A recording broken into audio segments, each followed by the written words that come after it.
year.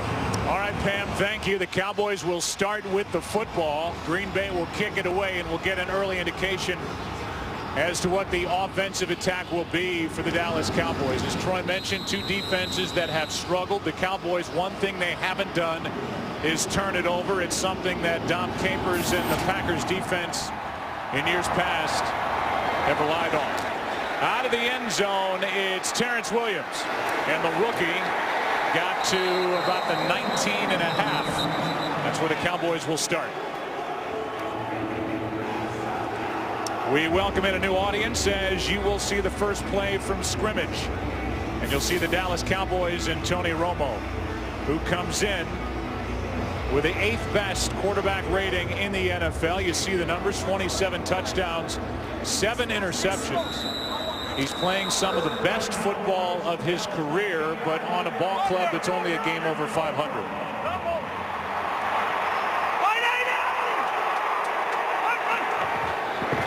First play, it's Murray. And DeMarco Murray knifes through this Green Bay defense and picks up a first down. A good start for a ground game, Troy, that really picked it up over the last 3 games. Well, they sure have, Joe. There's been a real commitment to running the football, and Monday night they ran it really early in that ball game against the Bears, as well as you could expect in any game. They called 4 straight running plays to open up that game, went right down the field and came away with a touchdown. They open up today's game with a run as well. That game did not end well, however, for Dallas. On that frigid night that Pam talked about, Chicago, Bryant. And Des Bryant is good for 9.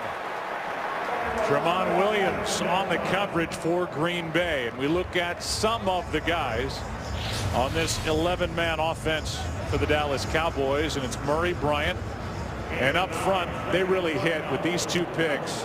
Smith at left tackle and Frederick at center. Yeah, 2 of their last 3 first-round picks have gone on offensive linemen. Tyron Smith having an outstanding year, and Travis Frederick in the middle having a great rookie season. He's played all 16. There's Murray and a first down. Here's a team that's had a tough time stopping the run, and prior to the second half last week at home against Atlanta, they had really struggled, averaging 440 yards per game allowed. And we look at this group. You want to pick up front, the linebackers and the back end. They've been challenged all the way across. Mike McCarthy in his 8th season. He's been in the postseason 5 of his first 7. They need some help if they're going to get there this year. On first down, play action. Romo over the middle's got the rookie. And Williams down to the 30.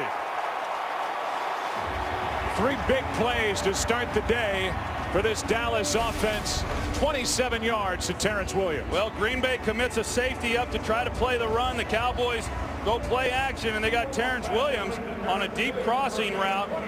Man-to-man coverage. It's a very difficult route to cover. And Terrence Williams picks up a nice gain. The Dallas offense that, despite a better offensive line and weapons like Des Bryant, Jason Witten, and Miles Austin and Murray, comes in ranked just 22nd in the NFL. Here's Murray. Williams hung in there on the tackle, a gain of 4. You know, Joe, you talked about that run defense for the Green Bay Packers, and yeah, they've been pretty porous until last week. They tightened things up a little bit against Atlanta, but even with that, Steven Jackson averaged close to 5 yards a carry in that game. And it's a bit surprising because through the first 6 games of this year, the run defense was one of the real strengths of the team. On 2nd and 6, with a fullback in the game, a nice play is made. And the play was made by Josh Boyd. He's a rookie out of Mississippi State, a 5th-round pick, and he made that play a loss of 3. It's an outstanding job by Josh Boyd in the middle, and he's able to fight through the block and make a play. That's an outstanding job with an offense that's been moving the ball on this possession to force a 3rd and long.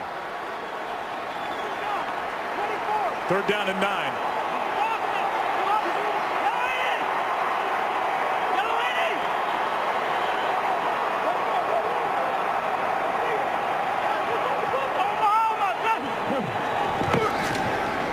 Romo, Austin, pass broken up. And the play made by Micah Hyde. And the rookie was there step for step with Miles Austin, who has not been much of a threat of late. And I don't think he's himself, Joe, and he's missed a lot of games this year. He's had the chronic hamstring injury, and normally you play Miles Austin, that kind of defense, one-on-one, and you give him the middle of the field with all the quickness and explosiveness that he has. You're not going to be able to cover him, but Micah Hyde was able to. It's a good job defensively. Gave up yards, but tightened up when they had to. Now the 47-yard try by Bailey. He's had a big year. Very good, and now 20 of 22 for the season. Points in a blink for the Dallas offense. Drive stalled after some big plays. 3-zip. Cowboys on top. Sponsored by Southwest Airlines. Find our fares online only at southwest.com. Well, the packed in, hoping to see the Dallas Cowboys come away with a win. Cowboys have lost only once here at home this season. A meeting with the defensive backs on the sideline after the Cowboys came away with 3 points, and this will turn into a Cowboy break. That ball could have gone anywhere after the hop, and instead of out of bounds, it's in and out of the end zone. So Matt Flynn grew up in Tyler, Texas. He and his family, Cowboy fans, and he idolized the guy I get to stand next to every Sunday on our little trek through the NFL. He's not a Cowboy fan any longer. No. But he does have family here at the game.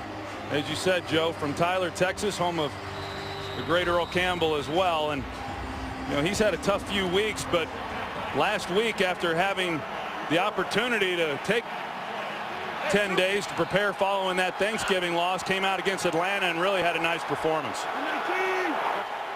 Starting at the 20, he starts it with the rookie, and Eddie Lacy, who's playing with a sprained right ankle, picks up 3. We look at the offense, an offense that for a while there late in the week looked like it might be directed by Aaron Rodgers. But it's Matt Flynn who will do a lot of handing off to those first 2 guys and try and find the next 2 guys downfield. 2nd and 7. Aaron Rodgers, the collarbone not ready. 6 weeks since that injury. On 2nd down, Flynn. A lot of this. That's Jones. And James Jones is across the 40. Heath slows him down, and Jones is down inside the 40-yard line. And that's how it's been, Troy, with Matt Flynn. A lot of throws underneath and then looking for a good run after the catch. As soon as the safety goes to the middle, the rotation's that way. You work opposite of that as the quarterback, knowing you got a void in that defense. They hit James Jones on a slant route. The Packers run the slants as much as any team in football, which is fine. They're going to complete a high percentage of those passes, but then as a defense, you got to be able to make the tackle, and James Jones just does not go down and turns it into a big game. Then he limped off. Jared Boykin into the lineup. 39 yards to James Jones. Flynn for Coon, and a nice play is made. That's Wilbur.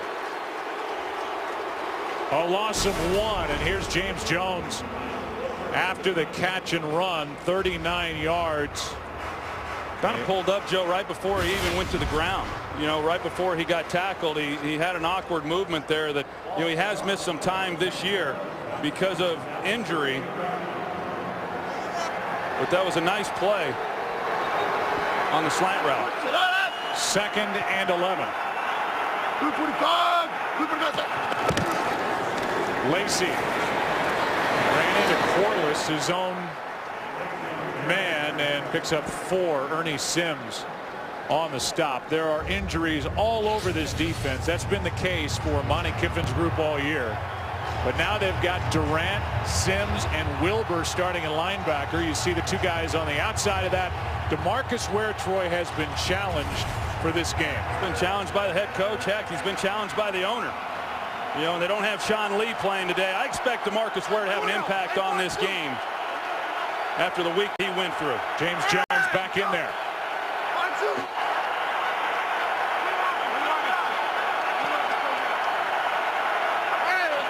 On 3rd down and 7. Heavy rush. Scandrick got there. And a sack on 3rd and 7. Well, the the Cowboys didn't disguise what they were doing. They had everybody up. You knew Orlando Scandrick was coming off the slot. He's coming off here, and the ball's just got to come out. And Matt Flynn had a receiver to get the ball to. The slot receiver was open, but Matt Flynn, if there is something that he could get better on, it's getting the ball out of his hands a little bit quicker than he's been able to here over the last few weeks, and that was a good example of it. That's this season. This will be a 57-yard try by Crosby. His career long is 58. Mason Crosby.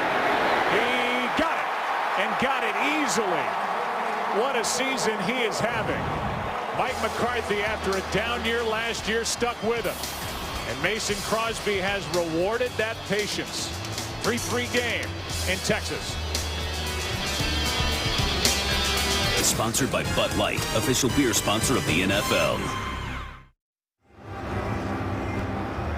Aerial coverage provided by Nationwide Insurance. Crosby will kick it away. A guy who last year had an NFL low 64% in field goal attempts made. And he was challenged in camp, and he has rewarded his head coach with a big year. 3-3 game, second possession for the Cowboys. Dallas has it. We come back. Today's game is sponsored by the all-new 2014 Jeep Cherokee, built free. Cletus actually on location today here in Arlington, Texas. Never looked better. How about the Bears? We look at the NFC North. They may be in first place all alone at the end of tomorrow night, depending on what happens with Detroit at home against the Ravens, who are fighting now with Miami for a wild card spot in the AFC. Cutler got the start. 3 touchdowns, 2 picks. Forte, another big day. And that tandem on the outside. The Cowboys found out how good and tough they are. That's Beasley. And the little receiver, Cole Beasley, picks up 8. You talk about the Bears winning today, and of course they, as you said, they went with Jay Cutler, and Josh McCown, I thought, done a heck of a job when he was filling in last week's game against the Cowboys. He was sensational throwing the football in really adverse conditions, as you see the standings as they sit here right now before this game and then the game tomorrow night. But Josh McCown was awfully good. Shows you what a backup quarterback can do for you, and of course the Packers know all about that. Second down and 2, and a big one from Murray. DeMarco Murray. What a stretch he's had.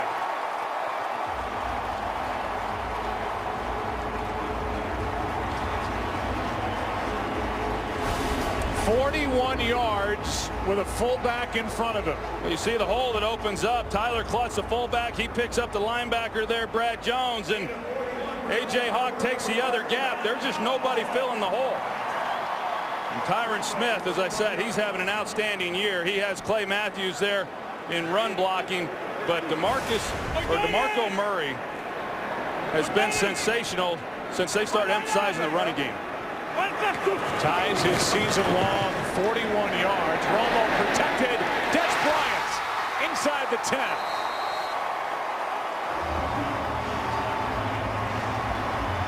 Two possessions filled with big plays, that for 22 yards. And this is going to be a matchup that you focus on throughout this game. Clay Matthews has got to be able to get pressure on Tony Romo. A lot of man coverage on the back end, and so you run the deep crossing routes. We saw Terrence Williams on the first possession, this time Des Bryant, and a guy with speed running away. It's just very difficult then for the defensive back to keep up with him. They've had 2 big plays off that same route. Inside the red zone, the Cowboys are the second best team in the NFL. Here's Murray. Hits Shields and spins his way to the 4.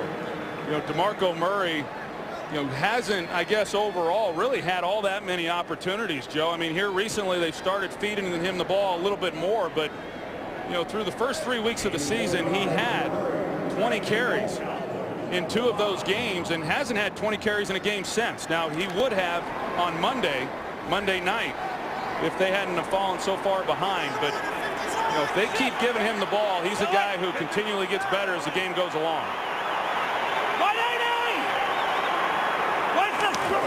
Second down and goal. Romo, far side, incomplete for the rookie Escobar. The Dallas Cowboys came into the season thinking they were going to go a lot of the 2 tight end heavy sets using Escobar, who they spent a second-round pick out of San Diego State to bring him into the fold. That really hasn't worked out, and so they've changed up and gone with a fullback. Second week with Tyler Klutz, and after a big week last week, Murray's already ripped off a couple of good runs here today. 3rd and goal.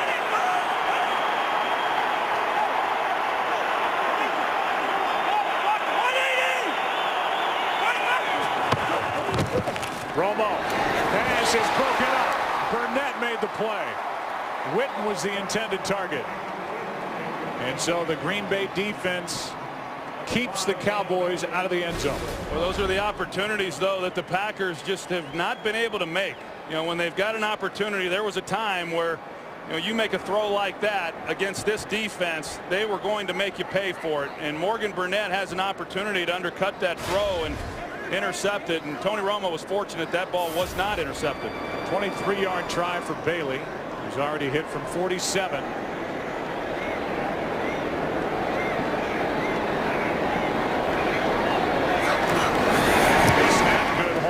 Cowboys back on top by 3. Come into this game with these 2 defenses expecting to see a lot of points.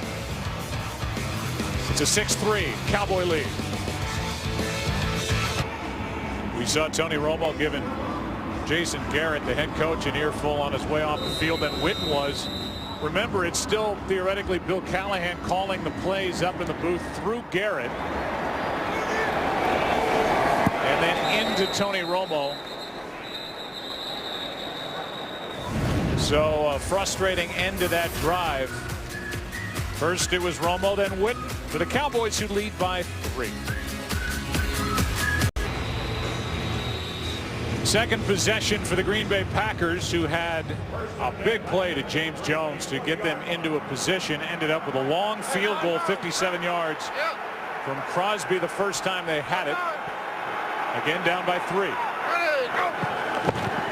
Toss to Lacy, running right, and the play is blown up. And it's made by George Selvey. A loss of 5. And before second down, we go to Joel Klatt with a game break. All right, Joe, New Orleans trying to keep pace with Seattle for that top seed in the NFC, but not looking good early. Kellen Clemens to Corey Harkey. 31 yards, 7-0 Rams, and then he does his best. Michael Waka. Hey, Joe, 59 days until pitchers and catchers. Thanks, Joel. We got something in between then and start. now. Number 69, offense, 5-yard penalty, still second down. It's Walt Coleman. They get Bakhtiari. And by the way, Harkey is the son of Mike Harkey, former Chicago Cub pitcher. I'm sure that was a tribute to his dad after getting the touchdown against the Saints. Under 5 to go in this opening quarter. Selvey made the play, and then a 5-yard loss on the false start. 2nd and 20. Flynn setting up a screen. Snipped out. Good play, Durant. Ball was down. It stays with the Packers, but a loss of 6. You get backed up like that, Joe, 2nd and long. You got to anticipate that the offense is going to try to run something conservative like the screen. Justin Durant, he sees it the entire way. Evan Dietrich Smith had no opportunity to get on him and get a block and help Lacy out on that play. Ball popped out when the arm with the ball in it of Lacy hit the ground, and now 3rd down and 26 from the 4-yard line.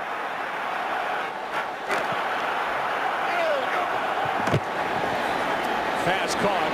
Jordy Nelson, he's got a long way to go, and he just buys a little room for the punter Mastay. Selvey made the stop downfield, a gain of 12. Remember, as we said, no Sean Lee, who at this point, when healthy, is the Cowboys' best defensive player and the guy who's the man in the middle for this Cowboys defense. They missed him last week, out with a bad neck. And who knows if they'll get him back before the end of the year. Yeah, I'm not sure he'll come back and play this year. I know he initially thought he would be playing here today and highly disappointed. he knows how much this defense really relies on him. Asday hits it, a good one. Beasley with a fair catch, and he hauls it in at the 35. Let's go down to Pam Oliver. Hey, Joe, you know about all those hamstring injuries to the Dallas Cowboys. Jason Garrett told me we can't bury our heads in the sand here. It's a real problem, and we're going to have to do something about it. The fact that 10 different Dallas Cowboys have landed on the injury report this season with hamstring problems, that has Coach Garrett wondering what the heck is going on. Garrett told me it's a real problem. We'll figure it out. The Dallas Cowboys do an injury survey at the end of the season, and hamstrings will be looked at very closely. Back to you.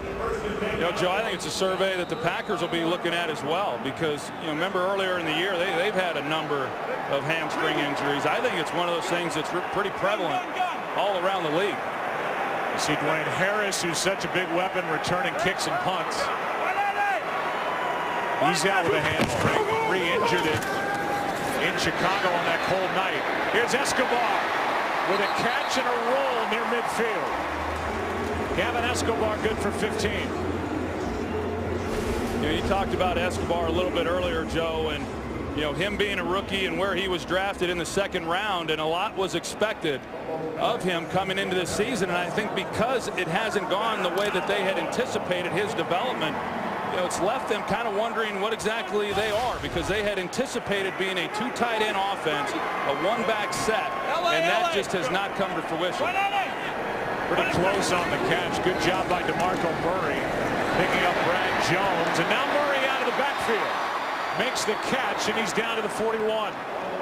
9 yards. It's been one big play after another for this Dallas attack, as we're at a minute and a half left in the first quarter. Well, the Cowboys have been able to move the football, and they've been able to pile some yards, but you know, the Packers defensively, at least, when the Cowboys have started to move the ball down in their scoring territory, they've been able to tighten up and just force 2 field goals. About 10 yards of play to start against this Green Bay defense.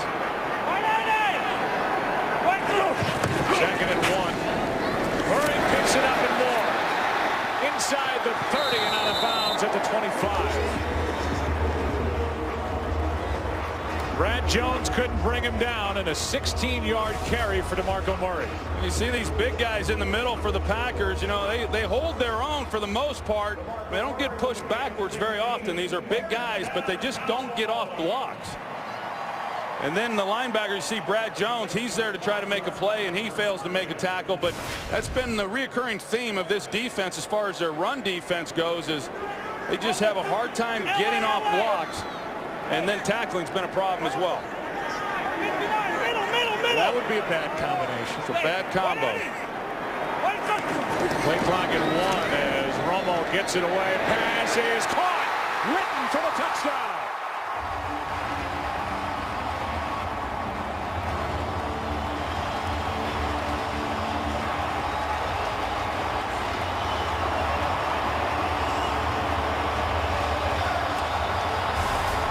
That's probably what Jason Witten was saying to Jason Garrett on the sidelines after that last possession is, hey, they're playing single safety, and I can put a move on this guy and get up in the seam.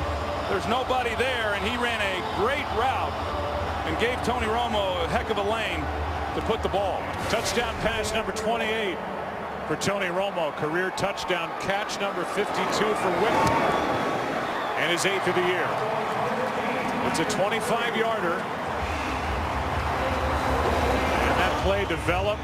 Romo made a good throw, and the Cowboys already with 4 plays of 20 or more yards in this first quarter. Well, Jason Witten, he likes this out route. You see it a lot, and he starts like he's going to go to the out, and then he comes underneath up the seam. That's just an excellent job on his part of setting up the defender and giving his quarterback a great place to put the football.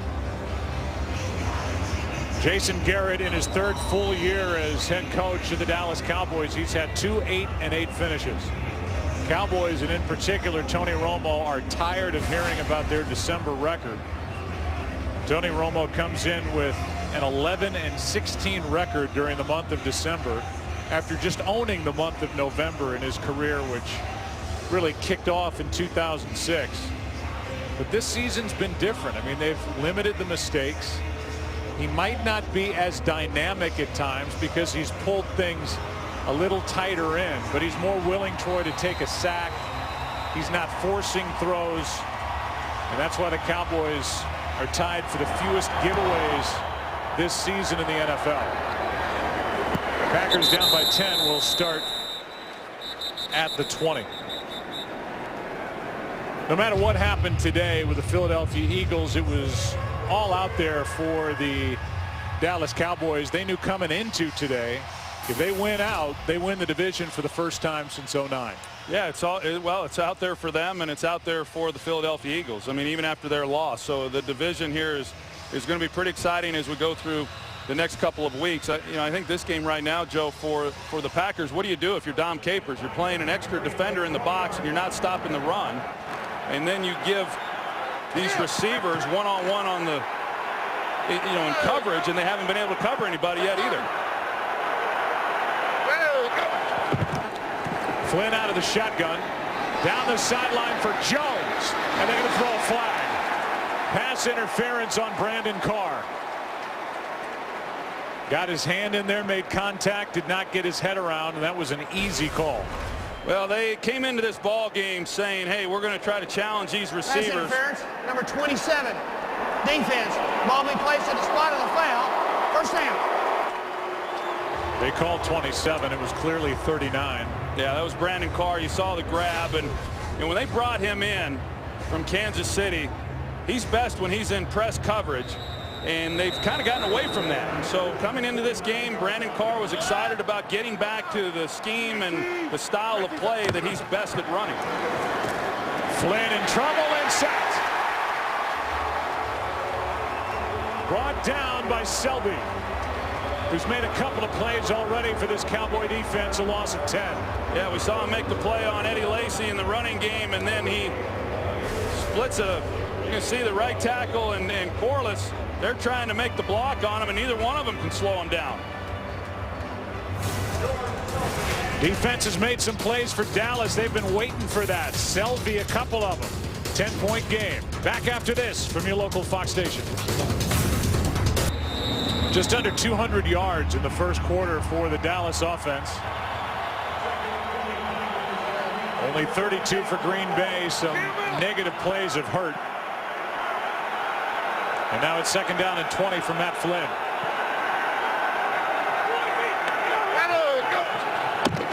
This three-man rush. Lacy out of the backfield. Sterling Moore, who's getting more and more playing time in on the stop with Devontae Holloman, who's back after missing 7 games with a bad neck. A pickup of just 5, and now 3rd and long coming up.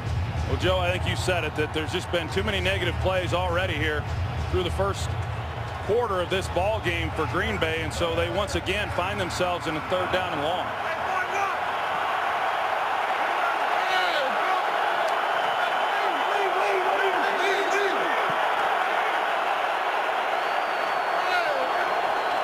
Third down and 15.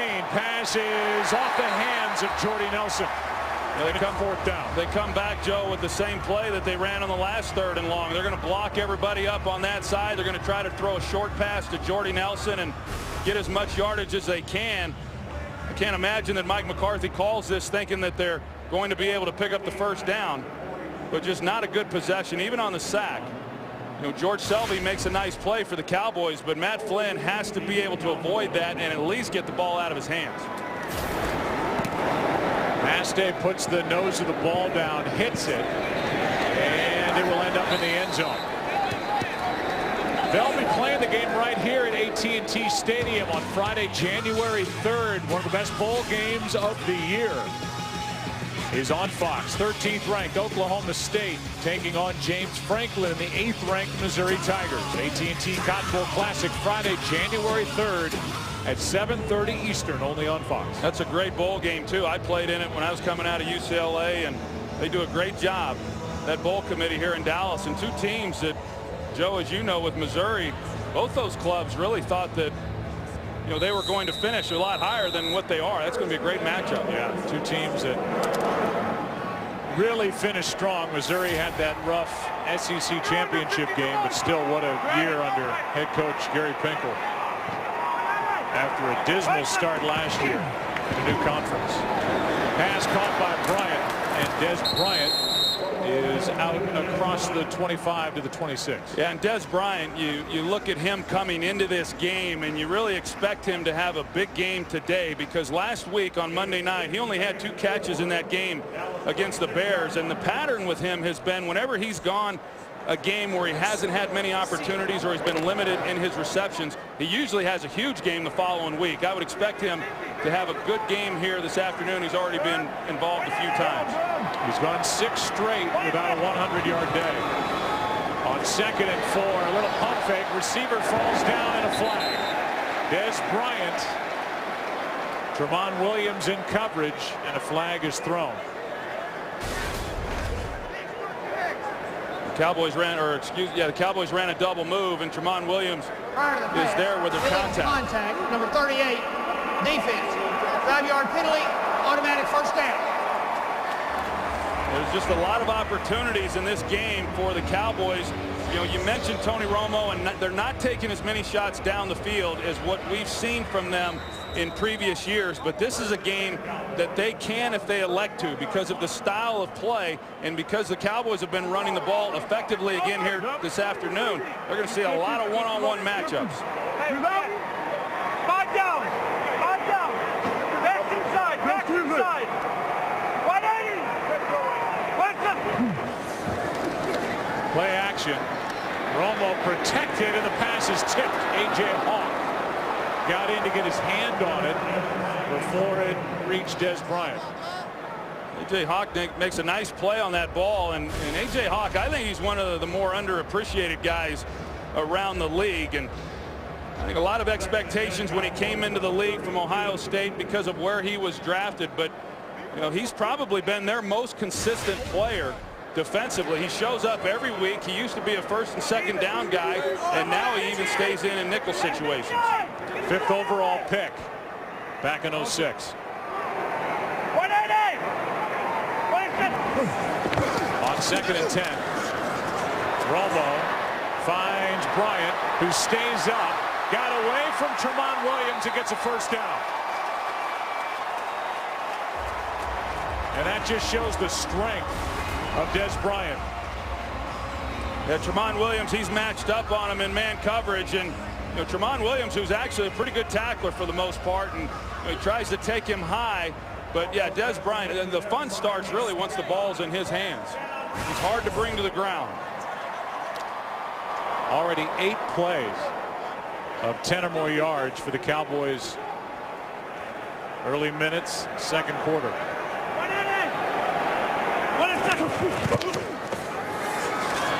Here's Austin. They get him involved. The flag is thrown, and this could be on Austin. And it is. They're going to call offensive pass interference on Miles Austin as he shoved Shields. Number 19. Where the ball was located, I don't know they really needed to do anything. Shields never really saw it. I was a little surprised Miles Austin was even able to locate that ball in the sun. This stadium runs east and west, and you get that western sun this time of the day, and it was right in Miles Austin's face. Just that little shove right in front of Mike McCarthy. You see the sun peeking through on what is a good weather day. They've been hit with some bad weather even here in the Dallas area. Better day today. Roof is closed. 1st and 20.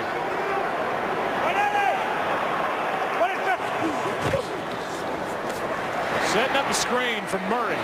Bernardo out in front of him, and DeMarco Murray crosses the 40. They go down to Pam Oliver. The Packers do not like this news as they lose one of their big bodies up front. Defensive end Johnny Jolly has a shoulder injury. He's listed as questionable, but shows no signs of coming back in.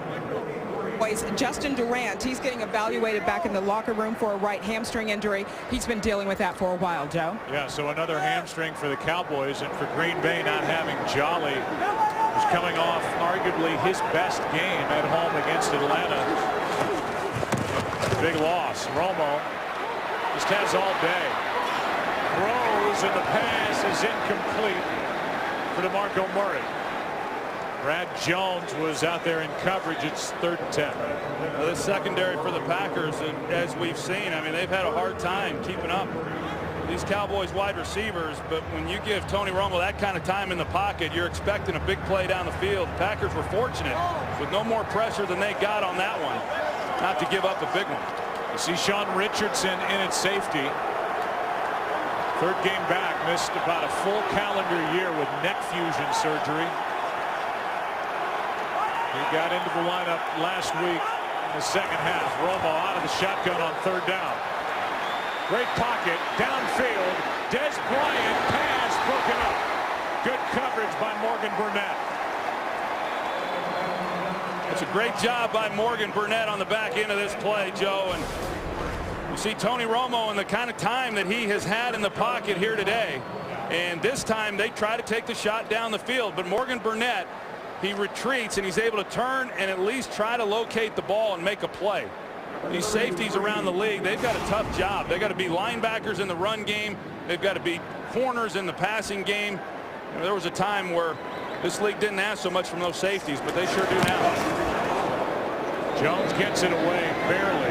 Micah Hyde will let it go over his head and into the end zone. A flag is down back at the 50, and we'll give you another look at the end of that play with Burnett defending Des Bryant. Yeah, it's just a great job by him. You know, so many times in that situation, the defensive back won't get turned, and so you're just playing the receiver, and you'll see a lot of times a penalty on the play. The result of the play was a touchback. So it's a touchback. The Packers, who find themselves down by 10 with Matt Flynn at quarterback. Back to work here in Arlington. Is sponsored by Citizen Echo Drive. Fueled by light, it never needs a battery. There is no place in the world like AT&T Stadium. Kind of interesting, Joe, on that last possession by the Cowboys. They didn't run the ball one time. 7 straight passes, and it's an offense that clearly had been running the ball pretty well. Packers trying to get some traction on offense, down by 10. Quick set up and throw, and now Nelson drops it.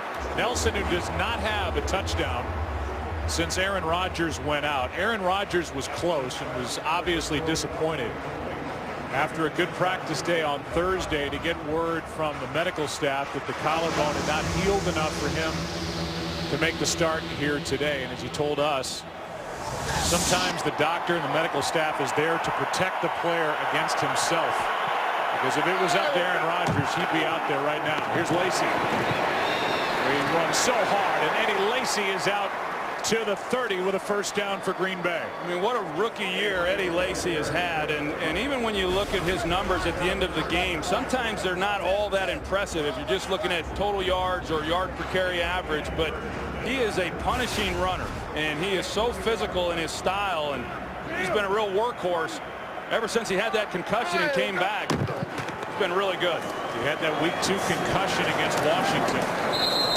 Missed the Cincinnati game. Then the Packers had their bye week. And Eddie Lacy, since week 5, has the 3rd highest rushing total across the entire NFL.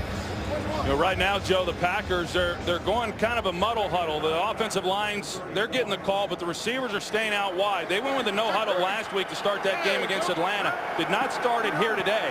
But they're trying to find some kind of rhythm. Mike McCarthy doing all that he can to get Matt Flynn going. 2nd and 9. Pass broken up. Carr on the coverage. Jones the intended target. Aaron Rodgers told us the no huddle works so well for Matt Flynn and for Rodgers because it's less complicated. There's less shifting. You can just be more aggressive and get into a rhythm. We can see Ware got there about a step too late. Well, and they're also bringing linebacker pressure. We've seen secondary players. Jerry Jones said he wanted to see more risk defensively, bring blitzes, and the Cowboys have done that. Owner, general manager, defensive coordinator. 3rd down and 9. Pass is caught, but short of the first down by plenty by Corliss. Yeah, I'll clean that up a little bit. This past week after the Bears game, you know, Jerry Jones, the owner, didn't feel that Monty Kiffin, you know, really changed it up enough and brought enough looks. And You know, they can't just sit back and play base defense and be that effective. And you knew coming in you were going to get a lot of different looks. You know, when the owner suggests, hey, we need to do more. And the Cowboys have done that, and the Packers just haven't had an answer for it. It's funny, though, to hear Jerry Jones say he wants to see his defense take more risks. It seemed like that was the very reason why they got rid of Rob Ryan. Here's Beasley on the return. From the 20 out across the 25. Well, Jerry Jones knows a thing or two about risk. I'd put my money with him. And there he was before the game down on the field. His team up 10, second quarter.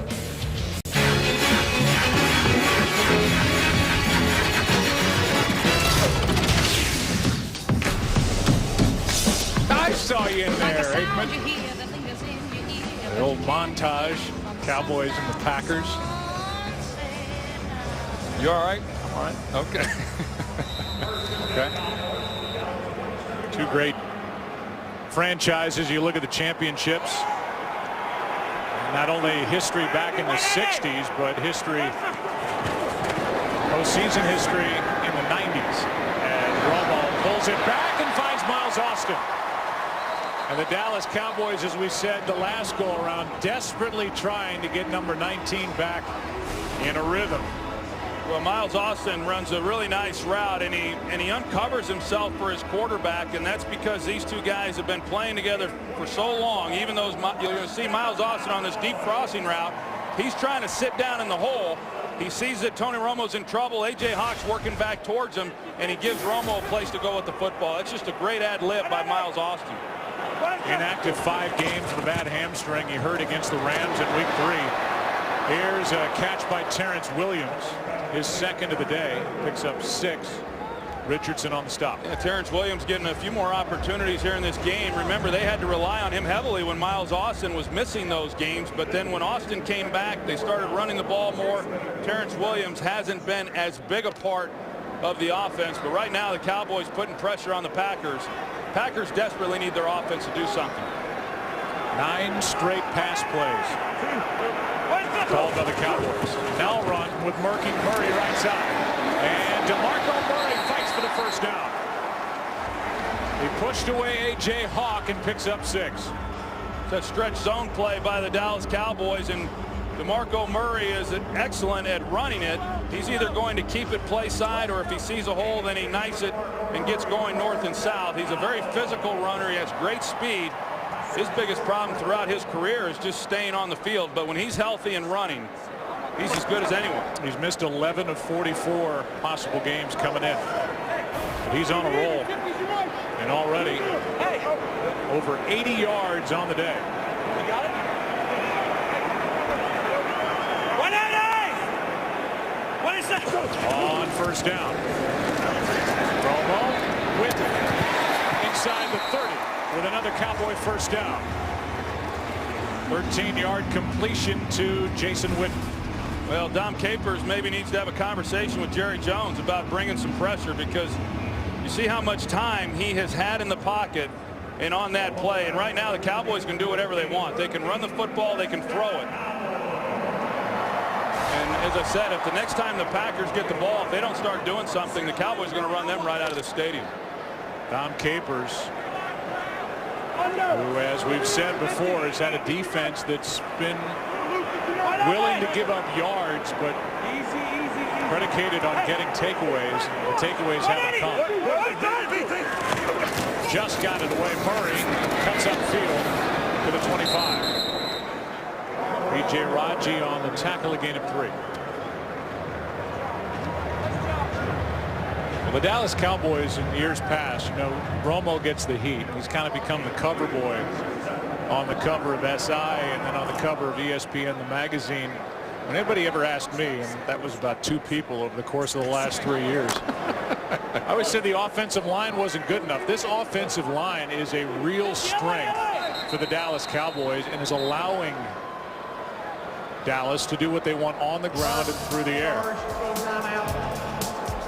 Thanks for laughing, and thanks for never asking, Troy. 10-point game. Timeout in Texas. This game is sponsored by the Samsung Galaxy Note 3 and Galaxy Gear. He can't compete on the football field anymore, but he can compete in spin class. Where were you? We were all over there at Flywheel, and you never showed up. We had a bike reserved for you. Trust me. I know my limits. Not easy. You can't pedal? 2nd and 7. Romo. End zone and out of the reach of Bryant. Now 3rd and 7. It's a good idea by the Cowboys. They run 2 vertical routes, and it gives Des Bryant then an opportunity. And Tony Romo just leads them a little bit too much. But that inside route by Jason Witten, as you see, that held the safety just enough, Sean Richardson, to be able to give him a place to put that ball. Dallas used a timeout. First timeout of this half taken by either side. That was prior to 2nd and 7, now 3rd and 7.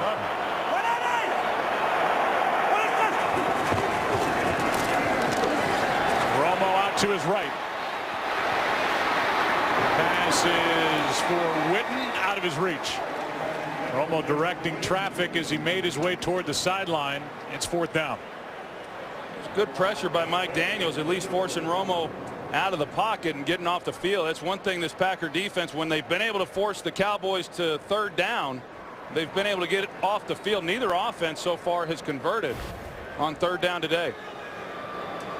43-yard try coming from Dan Bailey.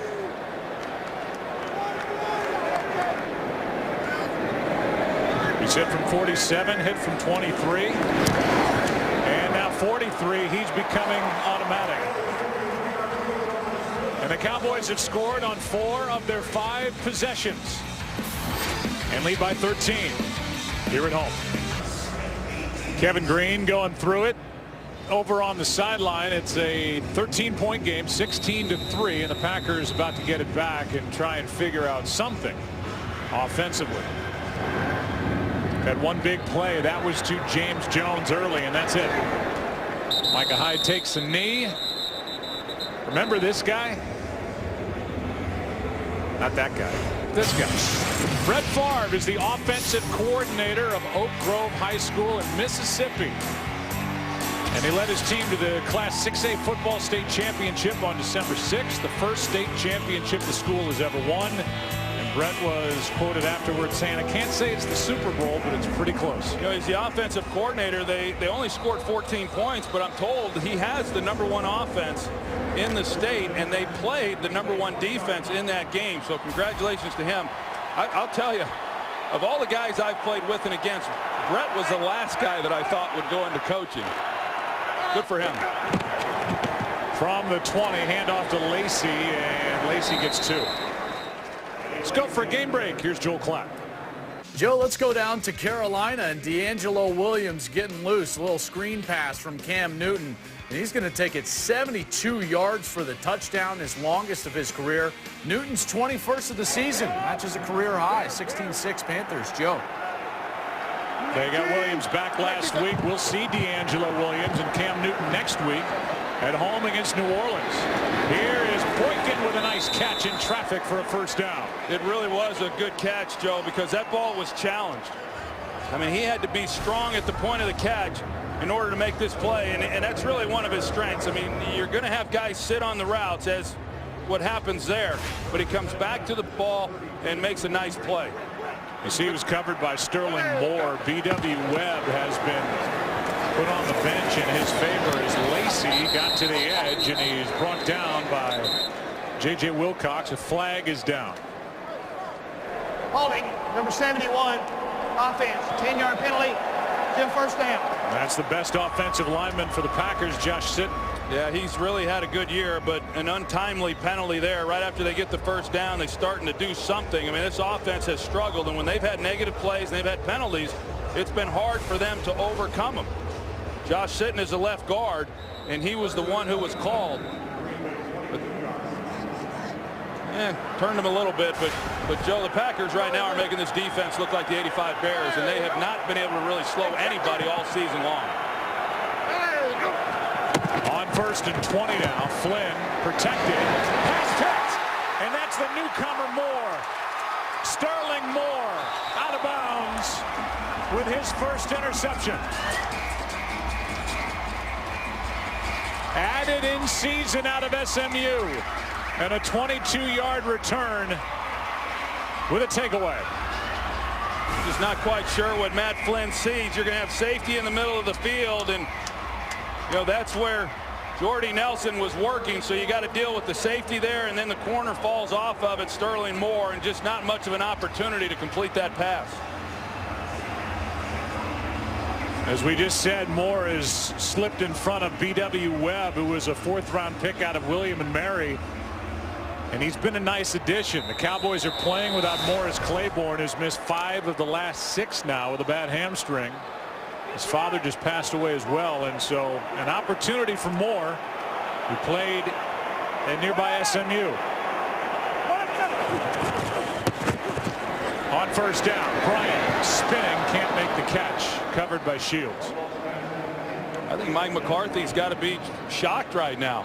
I mean, after the nice win last week against Atlanta and got things going for Matt Flynn in this offense, and I really thought it would carry over. I know in visiting with him, I said, hey, you got to feel pretty good coming off of that game, playing the Cowboys, the worst defense in football, the worst pass defense in football, and he said, well, we feel good. I mean, I don't expect this to be a 9-7 ball game. It's not that, but the Packers just have not had much success moving the ball. They've been on the Green Bay side of midfield all day. Here's Romo, brought down, and a big play by Daniels.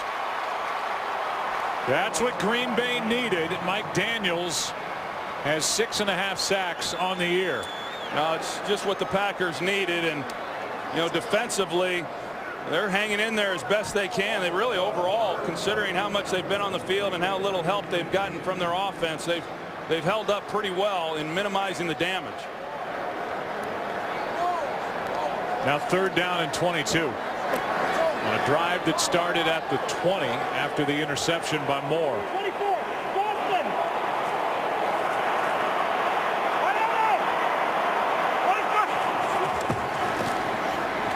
Romo floats it. Whitten, pass broken up. Jared Bush made the play. He made a big one against Tony Gonzalez last week at home facing the Falcons. Crowd wanted a flag, and they don't get it on Bush. Yeah, he had Tony Gonzalez last week, and I think that's a pretty good non-call, to be honest with you, Joe. I mean, there's some grabbing going on. There's hand checking. Witten's pushing on him. He's pushing on him a little bit, but Jared Bush probably could have turned and tried to make a better play on that ball, but all in all, they let him go. And so now a 50-yard try by Bailey, looking for his 4th of the day. And he got it. Plenty of leg. He is 4 for 4. And the lead grows for the Dallas Cowboys in a game they need. Up 16. Well, I know the Dallas Cowboys, Troy, will look at this as it's good. It could be a lot better as drives have stalled. A big sack by Daniels to make it a 16-point game. It's still well within reach for Green Bay, but they've got to figure out something offensively against this last-ranked defense of the Cowboys here before the half. Yeah, they got to figure out a lot, and I don't know where Mike McCarthy's going to start at halftime. They offensively have just 64 yards of offense. Pretty remarkable. Cowboys came in last ranked, allowing just under 430 yards per game. And the drive for Matt Flynn and the Packers will start at the 20. I thought it was interesting to read Mike McCarthy saying, he wants Scott Tolzien back next year. He thinks he can develop him into a good NFL quarterback, and he does think a lot about, did I give up on Tolzien too early? He's got a big arm. He did throw some picks, but he showed some glimpses of being somebody that the Packers might want to keep around, and McCarthy admitted as much. Yeah, I think so too. I don't think he went away from him too early. I mean, they needed to do something, and Matt Flynn, he was a veteran guy, so I don't necessarily disagree with that. But Tolzien has a lot of upside, there's no doubt.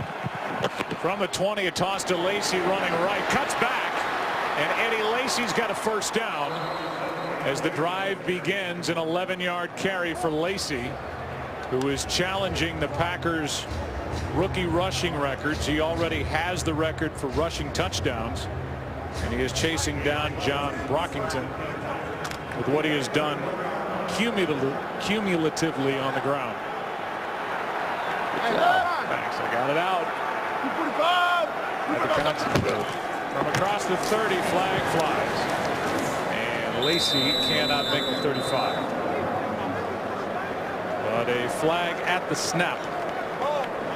Offside, number 92, defense lined up in the neutral zone. 5-yard penalty, still first down. That's Jarius Wynn. See what the offense has done for Green Bay their last 4 possessions. Yeah, and this Packers team, when they are rolling on offense, even when they've struggled defensively over the years, I mean, the offense keeping the ball and scoring points has been what's helped the team out, and they're asking a lot of that defense if they can't do more on this side of the ball. On 1st and 5, it's Lacey. And Lacey is going to fight to just shy of the 40, and the 2 teams start to rough it up. A gain of 4 by Lacey.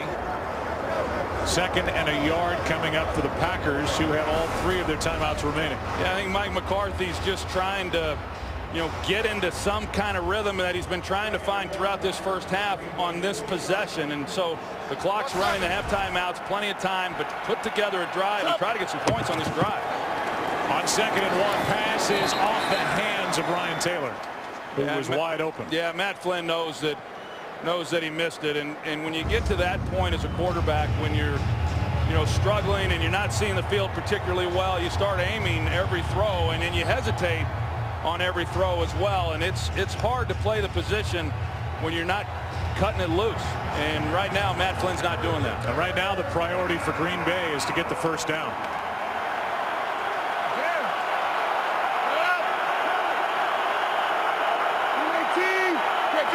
On 3rd down and 1, Flynn drops it off for Lacey, cannot make the catch. Lost his footing. It's now 4th down, and the punt team comes on for the Packers. Yeah, it was a ball that Eddie Lacy could have caught, but it's also a throw that Matt Flynn could have made a lot easier if you get it out there, and so he doesn't have to turn, and you allow him to just run naturally. You pick that first down up very easily. So 2 throws there, 2 wide open guys, and here they are punting. For the Dallas Cowboys defensively, a team that really struggled on 3rd down at Chicago last week. Packers 0 for 5 on 3rd down. A fair catch. They're going to throw a flag as there was interference to make the fair catch by Devon House. Beasley's got to be given a clean opportunity and was not. As you'll see Devon House come in. Webb got on the ball, it looked like, anyway. Fair catch interference, number 31 of the kicking team. 15-yard penalty from the spot of the foul. First down.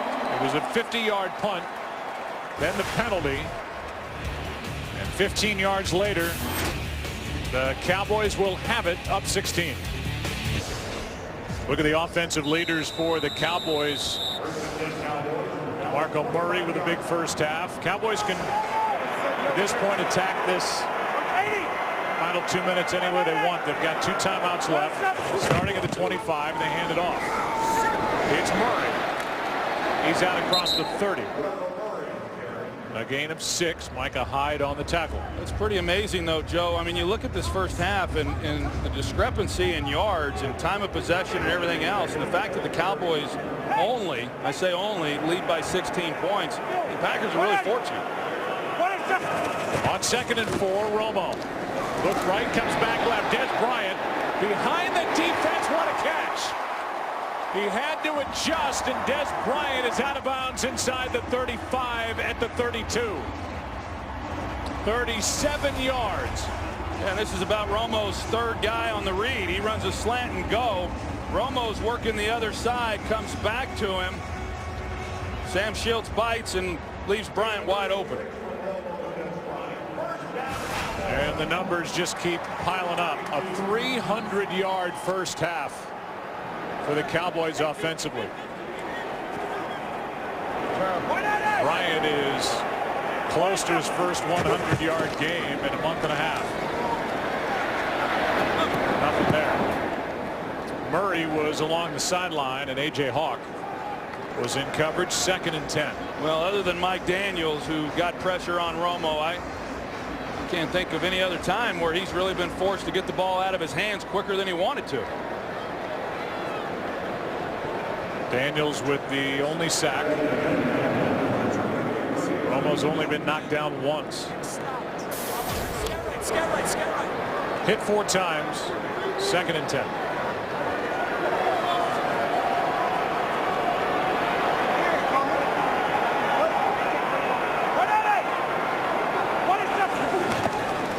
Clay Matthews from the other side of the formation coming on the rush. The pass caught by Austin.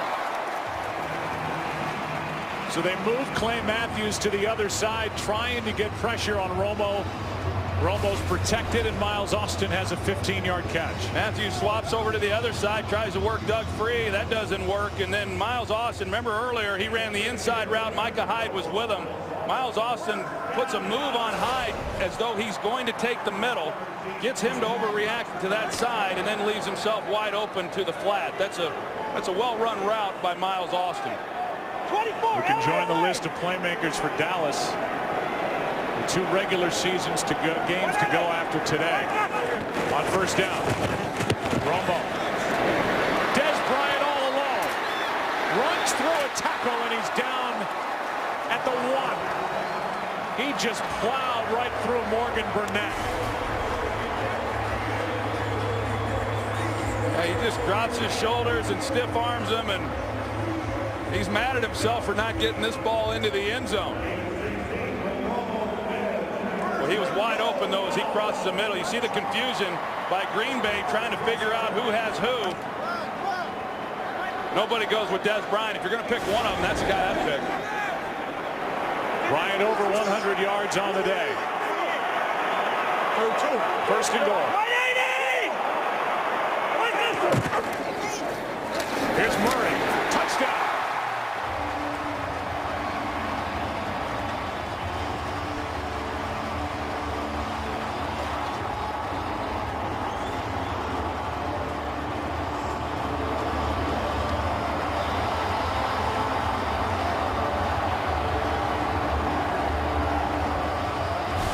Rushing touchdown of the season for DeMarco Murray.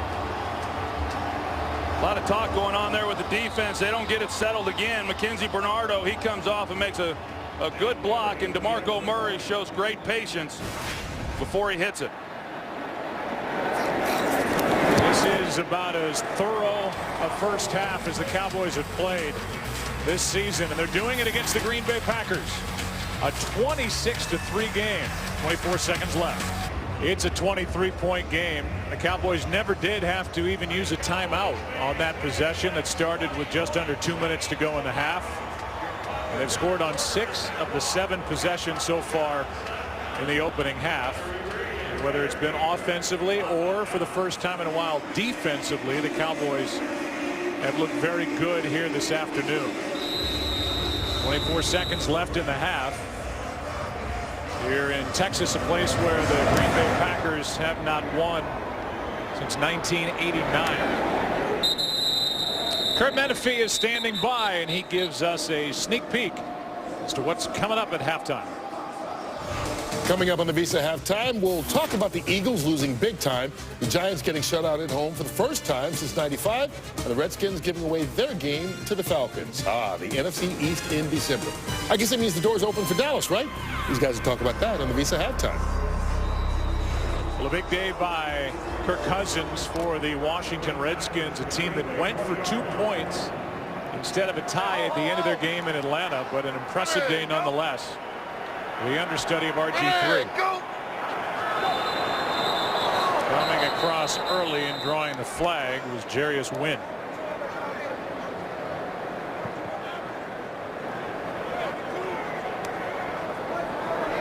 Neutrals on infraction, number 92, defense, unabated to the quarterback. 5-yard penalty, first down. So now a 1st and 5 for the Packers, who have all 3 timeouts, but not shown the ability to get anything going downfield. Only 24 seconds left in the half. Yeah, I think normally you just say, hey, let's take a knee and go in, but Mike McCarthy has seen about enough of this mess. He wants to. What does he have to lose at this point? Nelson underneath makes the catch, has a first down, and is out of bounds with 19 seconds remaining. For the Dallas Cowboys, they are trying to get a win here today. They'll tie record-wise Philadelphia at 8-6. They so far have the head-to-head tiebreaker.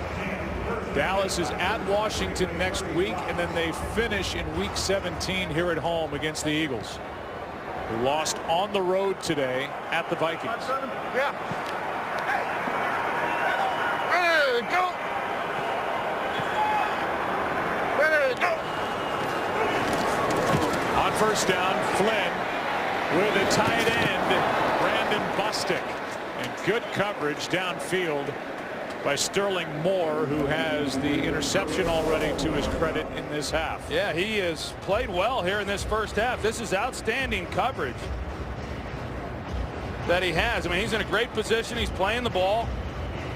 And Bostic, he, at least goes up and makes a play on it, keeps that one from being intercepted. Also, he had the height advantage on Moore, but Moore in good coverage. Been a nice find for the Cowboys. Sterling Moore, they need him. 2nd and 10. 3-man rush. Flynn underneath Boykin. And Boykin with 1 second left. They may even put 2 seconds on the clock. Timeout was taken by Green Bay. 2 seconds remain in the half. Only one show makes dreams come true and discovers superstars. American Idol returns this January with Jennifer Lopez, Keith Urban, and Harry Connick Jr.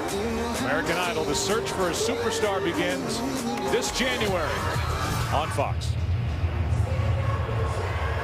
Well, the Cowboys put Des Bryant in. They got, the team that they use whenever an offense is going to throw the Hail Mary, try to get it down the field. See if the Cowboys are able to get to Matt Flynn. If he's got enough arm strength to get it down the field. That's going to be a heck of a throw. 3 seconds left in the half, so this is it for the first half of play, barring a defensive penalty, which is probably the only thing the Packers can hope for at this point. You said it would be some kind of throw. Instead, underneath, it's Lacy, and he's got a long way to go. Eddie Lacy, the rookie, pads the stats, but that's the end of the half. A catch and run for Lacy of 34 yards, but a dominant first half for the Dallas Cowboys, trying to tie the Eagles on top of the NFC East. Let's go right to Kurt and the guys in L.A. Let's go, baby. Let's turn this place into our house. Yeah, must-win game, baby. Let's get it in. Come on, tonight only day, baby.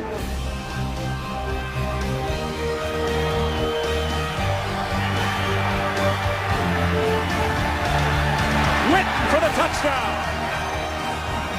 Here's Murray. Touchdown.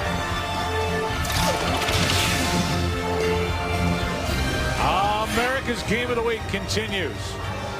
And it was not just a good first half for the Dallas Cowboys. It was a record-setting first half for the Cowboys. The most all-time yardage in a first half in their franchise history. I'm Joe. That's Troy. And, well, the Green Bay Packers have got to figure out something offensively, something they could not do the entire first half. Well, everybody always talks about halftime adjustments, and what exactly do they mean?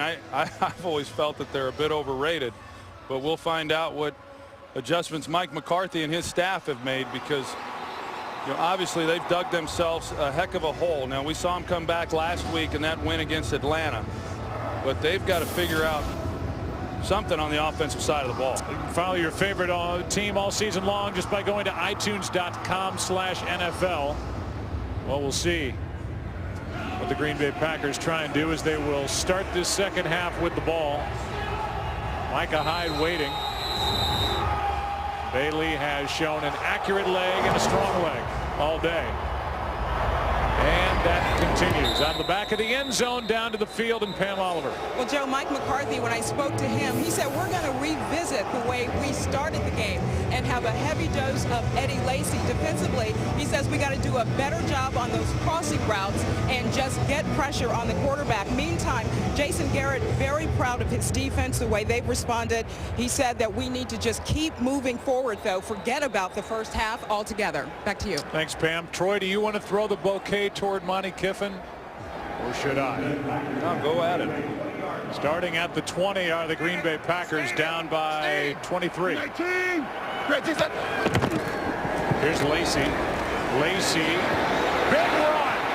Forget the bouquet. Eddie Lacy is inside the 40, inside the 25.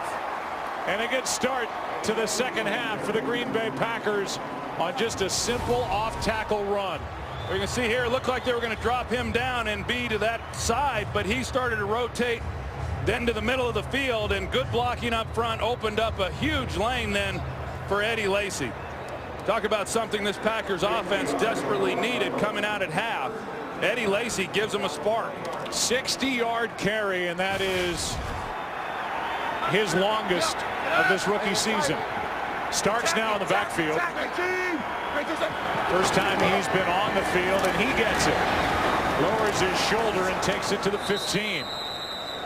A 5-yard carry by James Starks after the 60-yarder by Eddie Lacy. Well, we heard Pam's report in talking with Mike McCarthy when he said we're going to revisit the way we wanted to start this game, running the ball with Eddie Lacy. They come out and do it, and you can see it, Joe. The linemen are coming off the ball. There's some urgency in the way that they're getting the plays run, and they had success on those last 2 runs.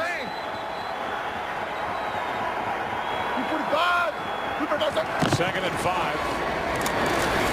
Again, it's Starks. Starks picks up 2. Eddie Lacy, who is pressing his way toward another 100-yard day. The ground game's been so good, and that's because of the rookie who they picked up in the second round. This is a franchise that went 44 games without an individual rushing for 100 yards in a ball game. They've got 5 in their last 12. I think this is a big third down for the Green Bay Packers. After the way they started this half, to have to settle for a field goal would be demoralizing. Third down and 3.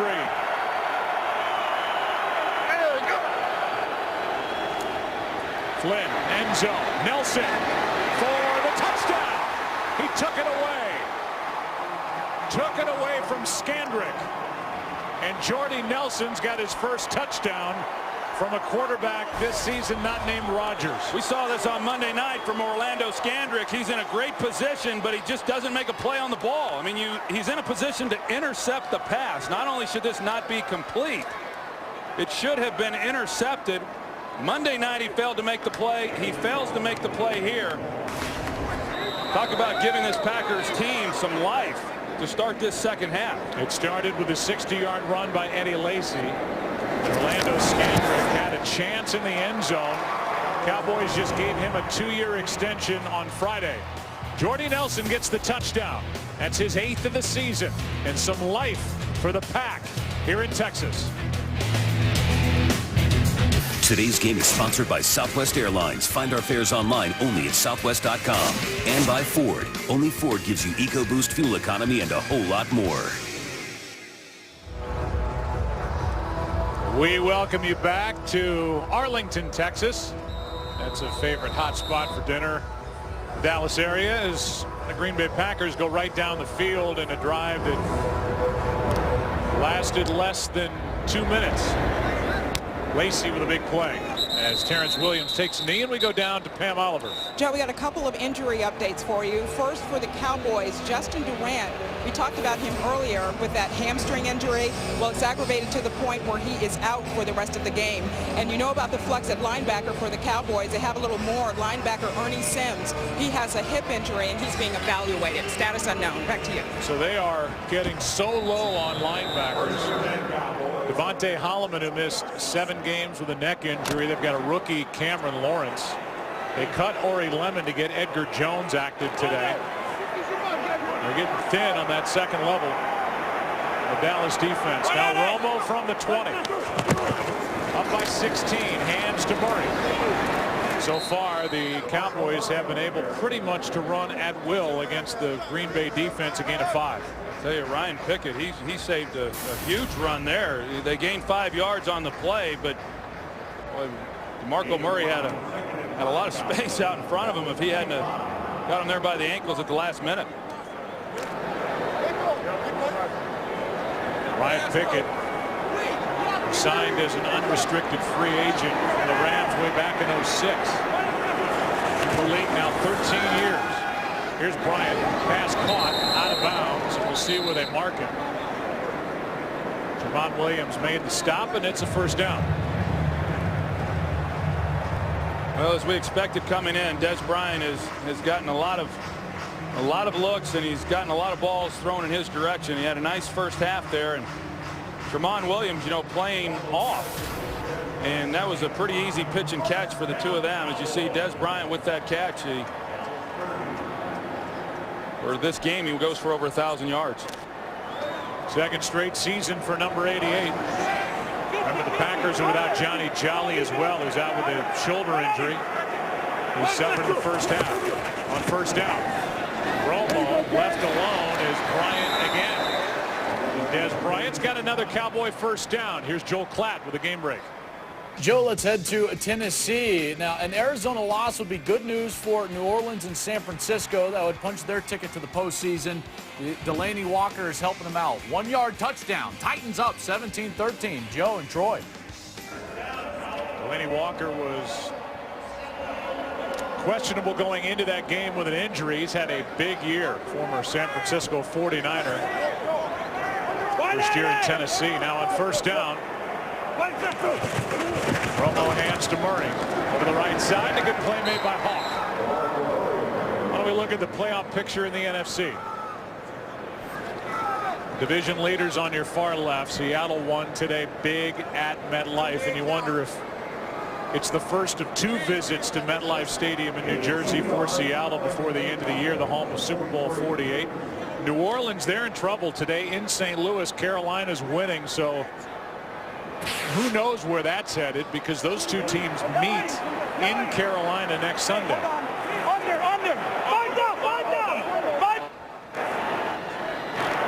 Detroit leading the North. Dallas trying to tie Philadelphia on top of the East. Here's Bryant. First down again. Shields can't bring him down and needed help from M.D. Jennings. A gain of 16. They just have not had an answer for these crossing routes, whether it's been the short drag routes like Des Bryant runs there, or the deeper crossing routes with this man coverage. They've just not been able to keep up with the Cowboys receivers. 9 catches, 135 yards for Des Bryant.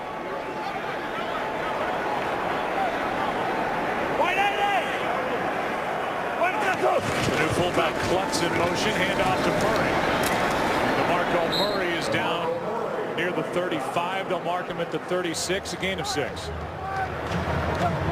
This Cowboys offense answering. They give up the touchdown to the Packers to start this second half, and then offensively you think that, well, all right, the Packers now have narrowed the gap to 16, and what are you going to do offensively? And Cowboys have answered that, and they're on a nice drive.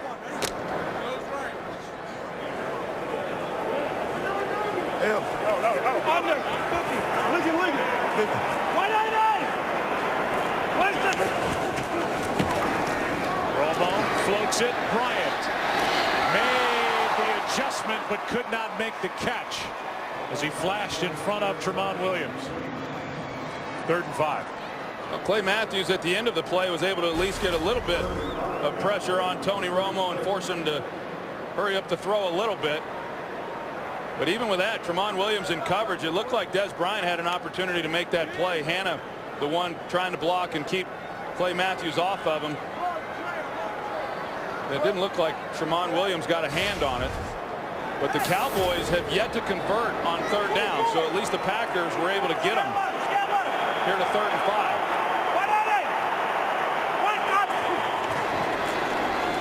Extra men on the rush. Romo backing up, throws it away. But a flag is thrown. in the secondary. And it's going to be a hold against the Packers, which is an automatic first down. Yeah, Jared Bush, we saw it earlier, and whether or not it should have been pass interference. 37 defense, 5-yard penalty, automatic first down. That was an easy one to call. So the automatic first down. Mike McCarthy's been in the postseason 5 of the 7 previous years. He's been head coach of the Packers. Took over in 06, got his team with Brett Favre to the NFC Championship game. That freezing day at Lambeau Field and a loss to the Giants. Won it all in this stadium. The 2010 season, Super Bowl 45. Beating the Steelers. Here's Murray, left side. Makes a cut. Down to the 25. Boyd on the tackle, a gain of 6. With DeMarco Murray, we saw his numbers. He's already over 100 yards rushing, and he's ran the ball very well. This offensive line, Joe, you talked about them a little bit earlier, and they had been kind of the piñata around here for the last several years, and probably rightfully so. Tony Romo was taking a lot of hits. They weren't running the ball all that effectively, but they have done an excellent job up front. And DeMarco Murray, as we've seen, when he gets his opportunities, he's a hard guy to stop.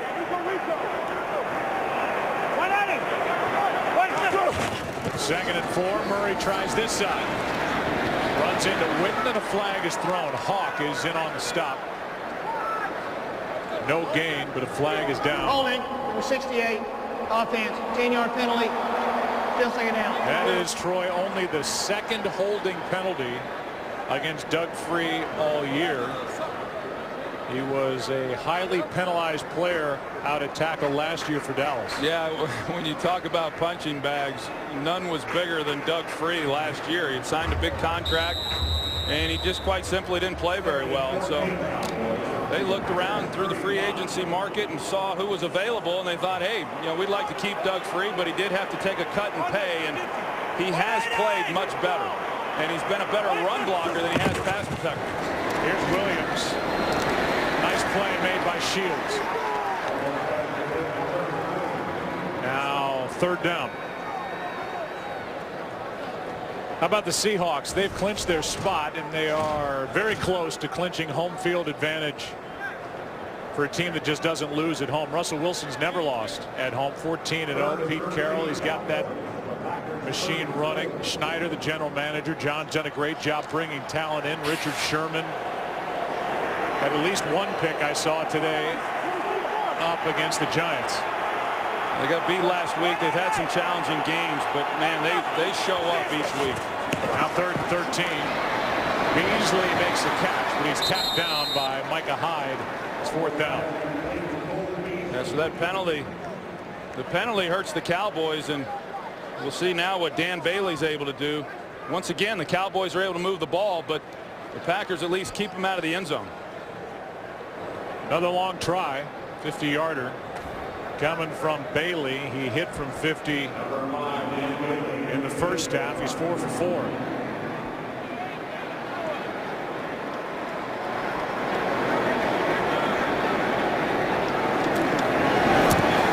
Kick is perfect. And Bailey is 5 for 5. Cowboys gave up 7, get 3 back.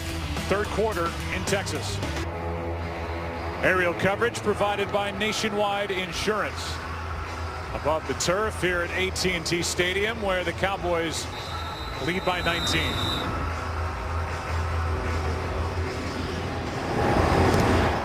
Bailey kicks it away.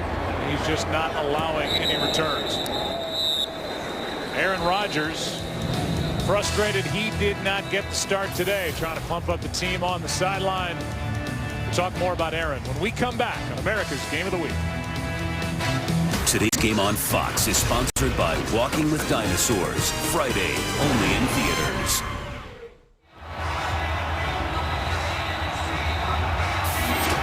This drive will start at the 20.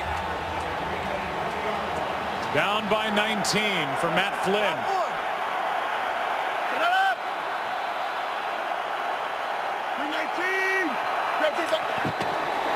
blitz from the Cowboys. Packers pick it up with Flynn out to his right.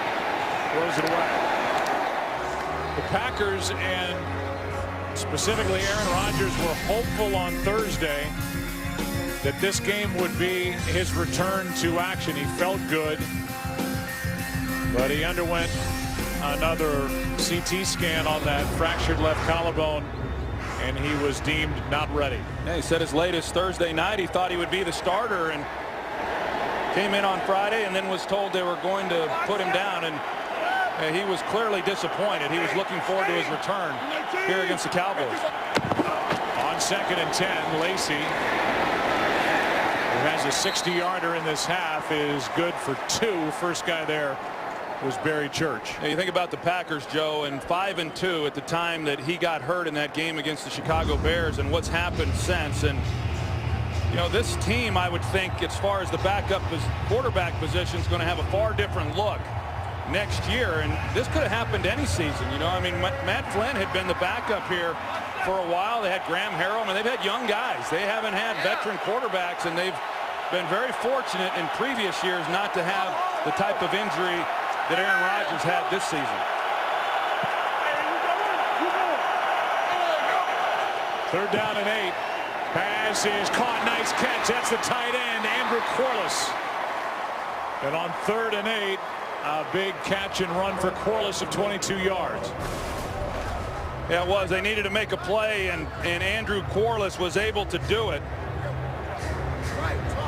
Matt Flynn stands in there. He delivers the ball, and those types of plays, when you have the opportunity one-on-one, you have to be able to make the catch, and Andrew Corliss does it, coming off a big game last week. Career best 66 yards and a touchdown against Atlanta. On the toss, it's Lacey. Holloman can't get to him. Carr does. Let's go to Joel Klatt with a game break. Joe, let's go out to Oakland, and the Raiders had just scored 21 unanswered points, but then Jamal Charles down the sideline, 71 yards for the touchdown. He's got 187 yards receiving today, 5 total touchdowns. First player in the NFL to do that this season. Chiefs up 42-31, Joe and Troy. And on their way to an 11-3 record, which would tie Denver in the AFC West. However, Denver has the head-to-head advantage. Here's Lacey on 2nd down. And a nice play made up front by this Dallas defense. A loss of 5. And it was Everett Brown who was added in season. Yeah, you wouldn't expect that guy to make the play on this run. John Kuhn comes inside, but Bakhtiari, he just gets beat right away. I mean, had Bakhtiari been able to slow Everett Brown down at all, it looked like it was blocked up pretty well inside. But Everett Brown just beat him off the ball right away. Now 3rd down and 10.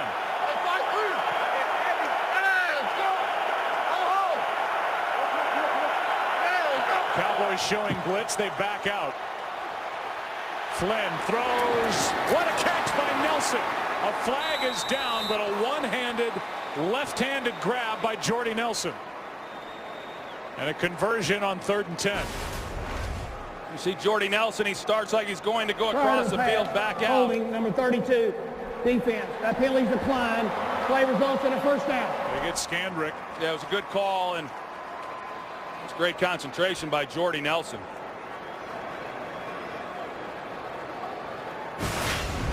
So the catch, good for 21. And Green Bay is now at the Dallas 35.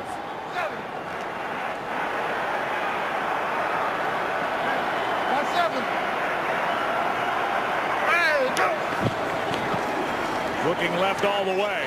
That's Jones. Carr knocks it down. Brandon Carr in good position. Earlier in the year, he had a rough day against Calvin Johnson and the Detroit Lions, a game that the Cowboys just let get away.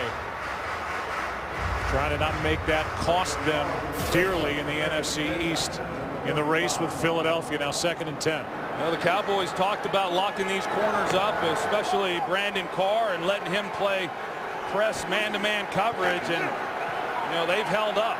Even though James Jones on that last play, he had a chance if Flynn leads him up the field. On On second down, Flynn has Boykin. And Boykin makes a nice move, and that's a first down at the 21. Went around Holloman, picked up 14. That's a really good job of Jared Boykin once he catches the ball, putting his foot in the ground and getting north and south to pick up the first down, because at the time that he caught it, he was short of the first down. A lot of times you see these receivers, they start bouncing around a little bit and they lose yardage and they don't pick up the first down. He went and got it.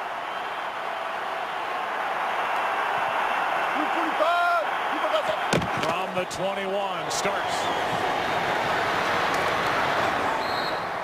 First guy there was Carr.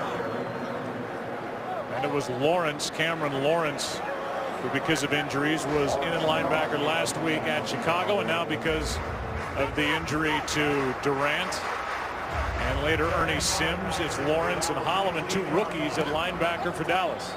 Yeah, they're awfully thin at that position, and hard enough tackling Eddie Lacy. James Starks, he's no picnic either. 2nd and 5.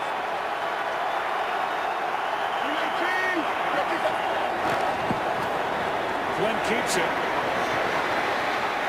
Fires and finds Boykin. And these Packer fans who are still in attendance here at AT&T Stadium getting louder. A completion of 13 yards. That was a well-thrown ball by Matt Flynn, and you see Jared Boykin, and he's challenged the entire way. Get Brandon Carr running and then work back down the line through the ball, and he does it perfectly. Boykin got more action when James Jones and Randall Cobb were both hurt week 6 at Baltimore. Made the catch, setting up 1st and goal at the 3. Flynn throws it away. With 1:13 left in the 3rd quarter, Packers trying to make this a game again. I don't know what that route was right there, Joe. You've got James Jones and Jordy Nelson in the same spot on the field, and you got David Bakhtiari, who went down and trying to shake off whatever happened to him. But that route, you don't get receivers that close to each other in the end zone, and somebody didn't do what they were supposed to. 2nd and goal.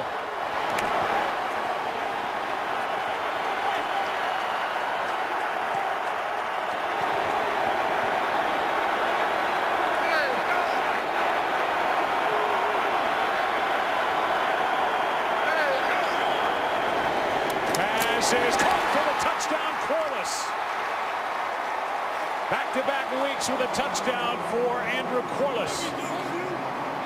And the Packers are creeping closer. The extra point will make it a 12-point game. You're able to split him out, a guy that's 6'4" and 250 pounds, and he gives you a big target then for a quarterback. And if that guy can get inside the coverage, as he was able to do, well, that's a clean look then for Matt Flynn. How about the Packers? You talked about adjustments at half. Back-to-back 80-yard drives. And it's now a 12-point game. Corliss, a smile, why not? He's got a touchdown each of the last 2 games. Getting more interesting here in Arlington. Packers lost a big weapon when Jermichael Finley went down against Cleveland 8 games ago. That time he had 25 catches, 3 of them touchdowns, but Corliss picking it up the last couple of weeks. Taking it out of the end zone is Terrence Williams. And as it turns out, cannot make the 20. Knocked down at the 15 by Jarrett Bush. Take a break, come back, and the Cowboys will have it as the lead has been cut to 12.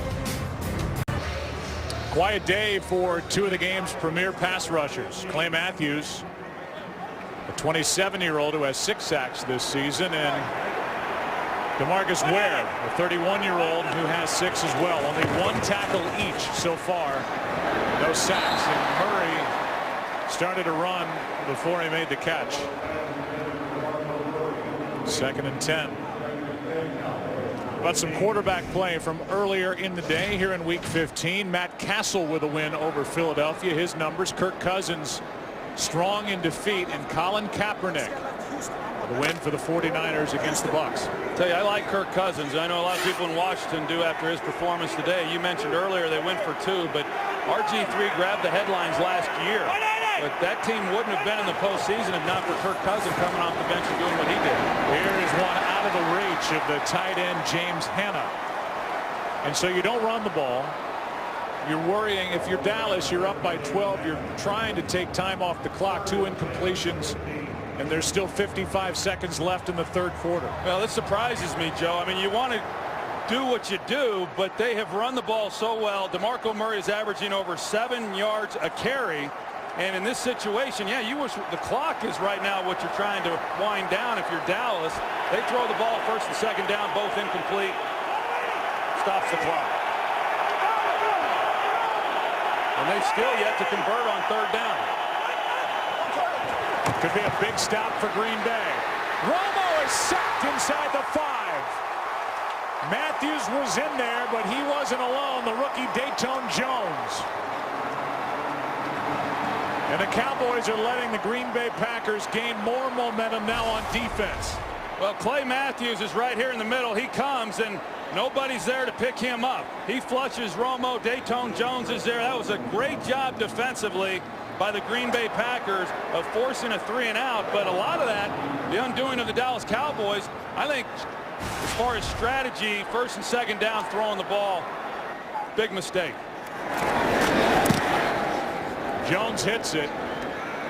Micah Hyde on Dallas's side of the 50 to the sideline and forced out of bounds around the 25 by Cameron Lawrence.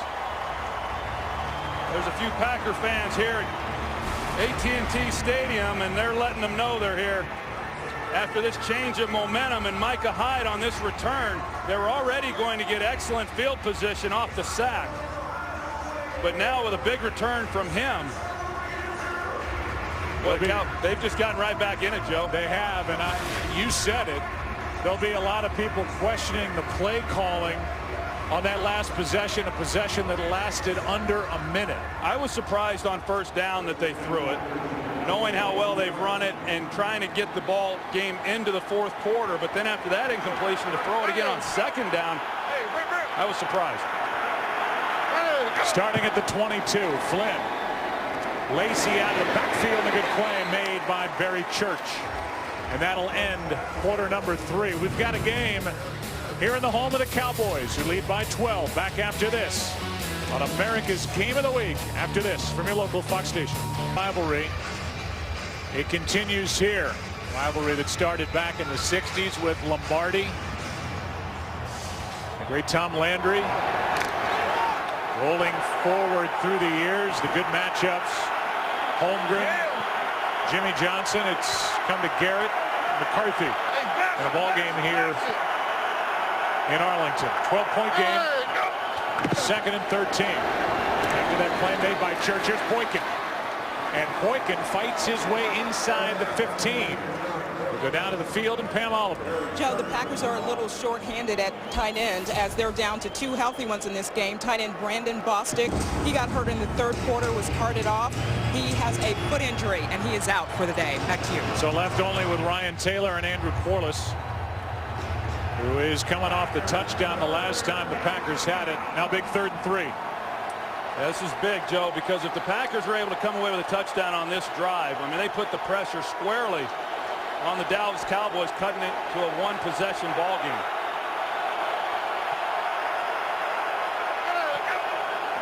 Just got it away on 3rd down. Pass is caught by Corliss. He's got a first down. Cameron Lawrence on the tackle, and remember how thin the Dallas Cowboys are right now at the linebacker position. Good patience there by Matt Flynn, knowing exactly what the situation was and where to go with the football with the coverage to pick up that first down. It looked like an entirely different offense since they came out at intermission. No Sean Lee. He's out with a bad neck. And right now, there's no Durant or Ernie Sims. It's Holloman and Lawrence. 2 rookies. 1-on-1 up top. It's Lacey right side. And a good play made. Selby's the one who strung that out. A loss of 1.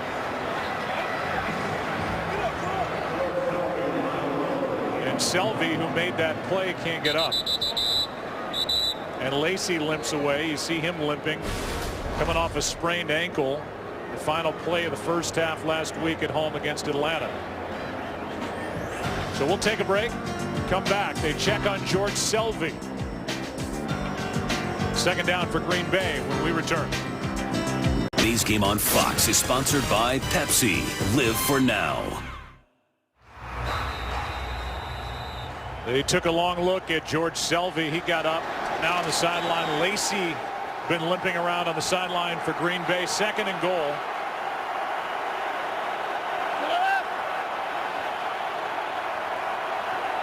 Ball at the 11. Flynn keeps it. That Starks. Touchdown.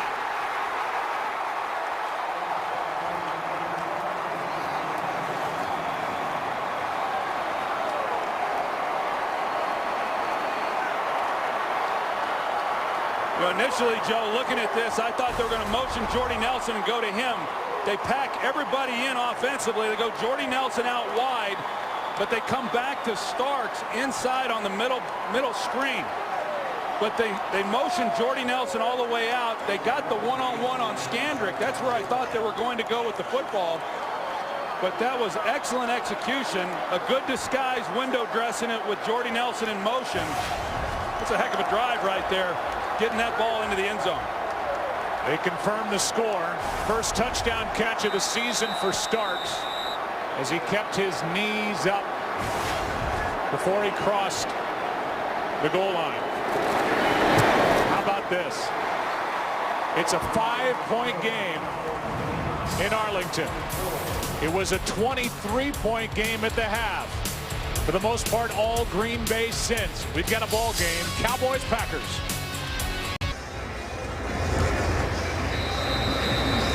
Kickoff coming.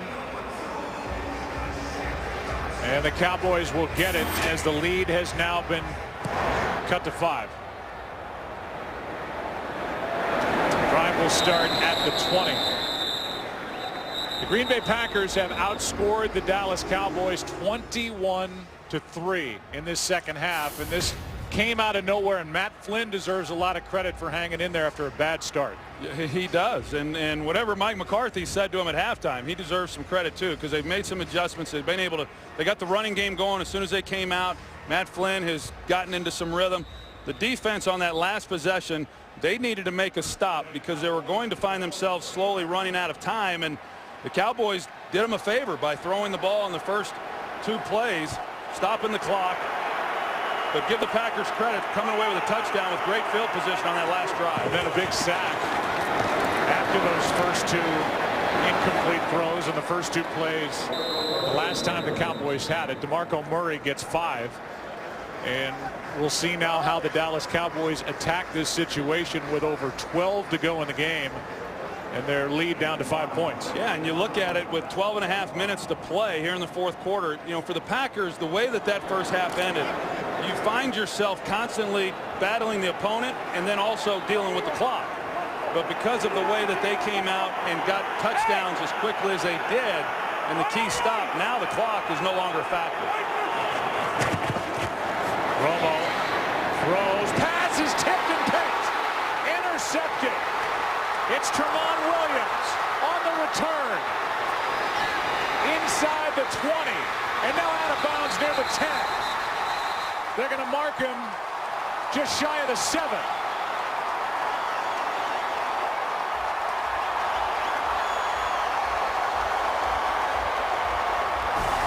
And Jason Witten was looking for a flag. Brad Jones in coverage. He had that left arm on him, and after the play, Witten's looking at the official wanting a call. Tramon Williams is there off the deflection. Did he make the catch? I don't know about that, Joe. It looked to me like it moved when he went to the ground. They're going to take a look at that. Well, it's a turnover, so they'll give it a look. And they're going to send Walt Coleman under the previous play will be reviewed. It's either an incomplete pass or the 3rd pick of the season for Tramon Williams. A big call when we come back. Today's game on Fox is sponsored by Walking with Dinosaurs. Friday, only in theaters. Walt Coleman has given it a look under the hood. We give it a look as we blow it up. Williams trying to secure it. Looks like the ball moves some when the body of Williams goes to the ground. Meanwhile, the Dallas Cowboys keep throwing the football. They're averaging over 7 yards a carry. But they threw it on 2nd and 5 at their own 25. The play was ruled an interception. And is there enough there to overturn the call on the field? Otherwise, if this goes into that category, Tony Romo, even though the ball was tipped, it's an interception. And Tony Romo would be faced with his 8th of the year. Let's go to Mike Pereira. Mike, what'd you see? Hey, tough call. The issue here, Joe and Troy, is did he have total control first before the ball hit the ground, or was the ball moving, and then did he maintain control when it hit the ground? I kind of feel like there wasn't control there, but, you know, it would seem to me. After reviewing the play, the ball went through the receiver's hands and hit the ground. It's an incomplete pass. It'll be third down at the 25-yard line. Please put 12:04 on the game clock. Just that subtle movement of the football costs Mike McCarthy's team what could have been a huge interception by Tramon Williams. Instead, it's 3rd and 5. We welcome in a new audience. This game was 26-3 at the half with the home team, the Dallas Cowboys, on top. The Packers have outscored Dallas 21-3 in the second half, and they almost got an interception. The ball was ruled to have moved in the arms of Tramon Williams. They overturned the call on the field. It's now 3rd and 5. Dallas 0 for 7 on 3rd down in this game.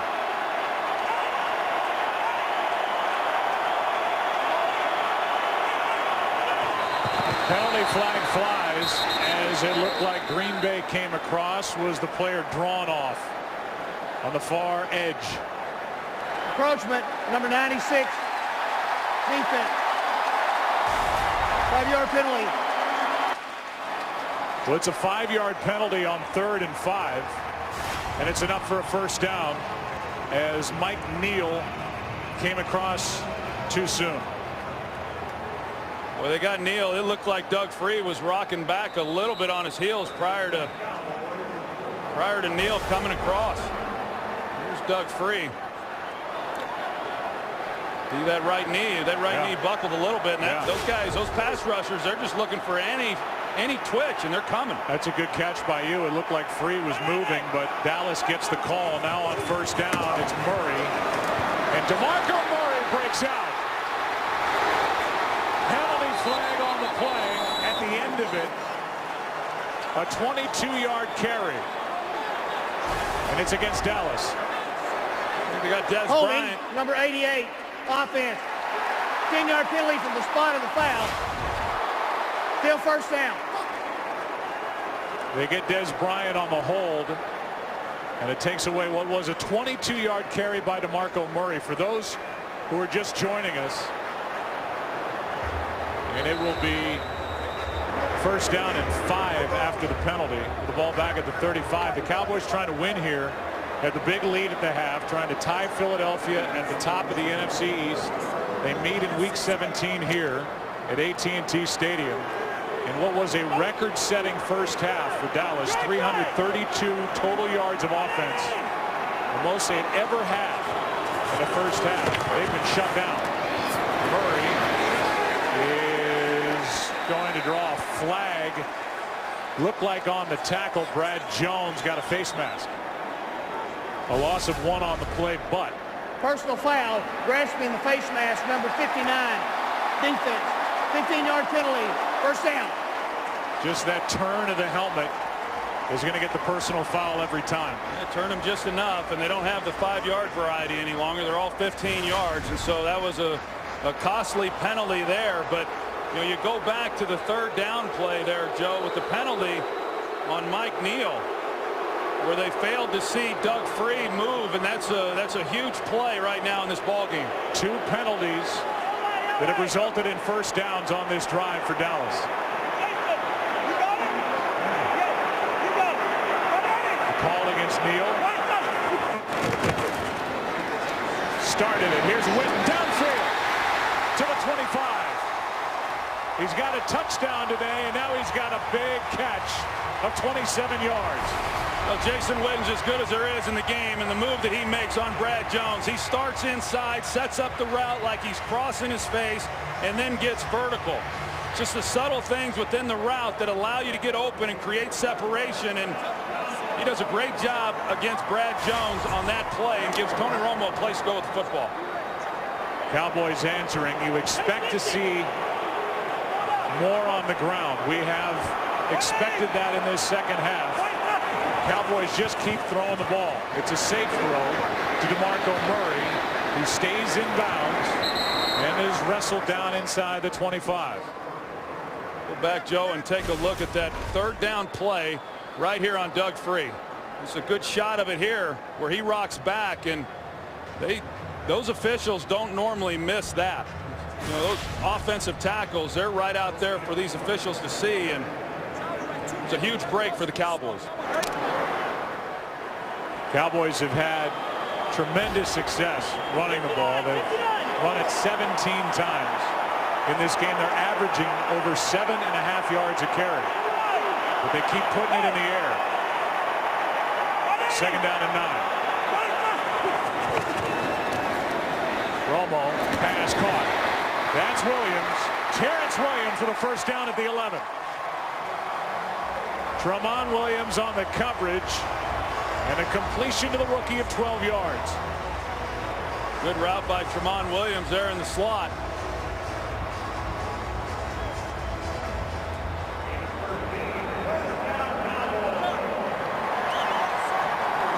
Well, now it's for the Packers. I mean, you watch this clock as it starts to wind down, and it being a 5-point game, clearly a touchdown for the Cowboys would be huge. The Packers can hold Dallas to a field goal. It'd be within 8. Romo, pass broken up by Shields. Terrence Williams the intended target. It's 2nd and 10. The Cowboys, they look like they're running the read option back there. You know, Tony Romo, he rides the fake as long as he can to try to get everybody to bite, which is fine, but they're locked up in man coverage. So Sam Shields, he's not watching any of the action in the backfield. Good coverage there. Everybody wants a flag on every play. Didn't get it. 2nd and 10. Cowboys have not finished drives in this game. 5 field goals, 2 touchdowns. Back to the air. Romo. Witten. Forward progress just inside the 6. Cowboys can get a first down without scoring a touchdown. It'll be 3rd down here for Dallas.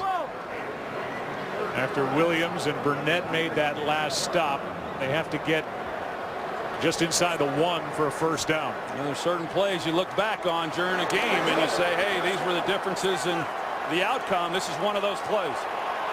3rd and 4.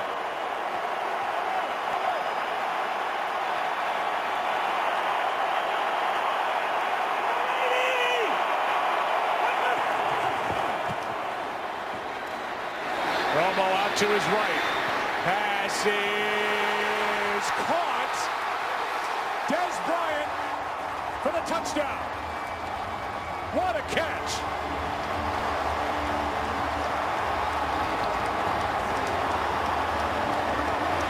What a game. And what a player.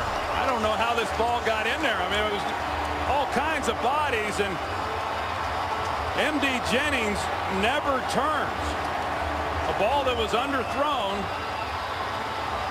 They're trying to essentially double Des Bryant, and yet he's still able to make a play.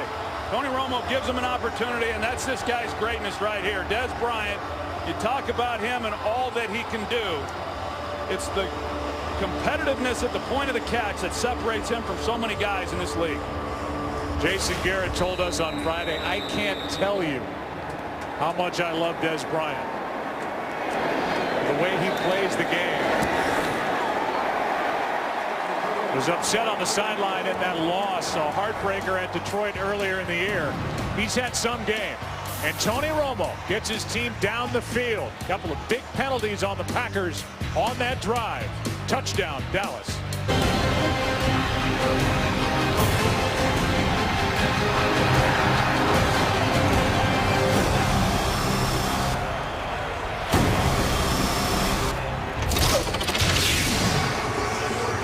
Here in Week 15, the Cowboys looking for their 8th win of the season to tie Philadelphia on top of the NFC East. Des Bryant, 10 catches, 140 yards, and a touchdown. The big one moments ago to return this to a 12-point game. Let's look back at that last possession by Dallas. First, a penalty not called on Doug Free. It went against Neal. It was the near interception that was overturned, and then the touchdown on this play. So there was the interception overturned by replay. There were 2 first downs given by penalties on the defense of the Packers, and then the touchdown to Des Bryant, who made that crazy catch over the defense. Well, they missed the false start, but that doesn't mean the Cowboys needed to go down the field and score the touchdown. The interception overturned was the right call, and just a bad play on the ball by MD. Here's Lacy.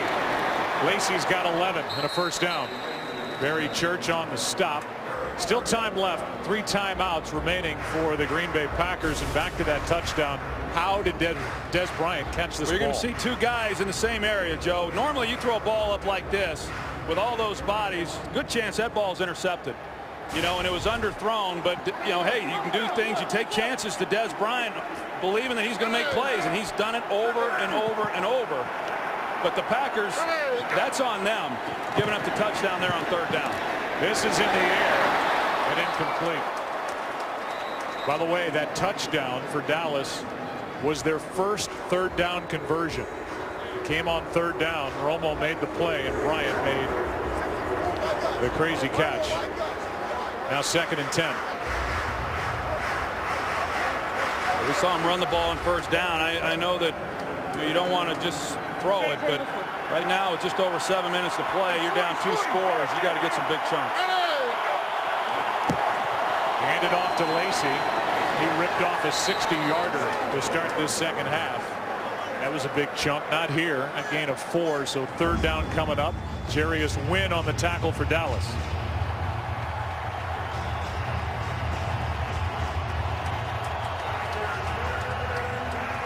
This game was 26-3. Dallas at the half.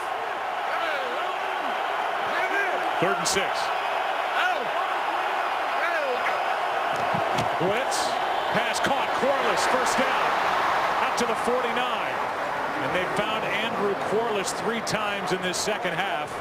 He has a touchdown today and now a 14-yard catch. Yeah, another good conversion. We've seen him split out wide when he had the touchdown on the slant. They cut his split. He lines up in the slot. Runs a good route. And it was a nice 3rd down conversion.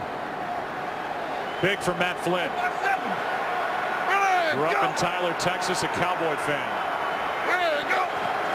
Trying to break hearts in this stadium today. Pass caught. That's Jones. James Jones, who had a big catch in the first half, gained 7 here. He had a 39-yarder early in this ball game, the first time the Packers had it.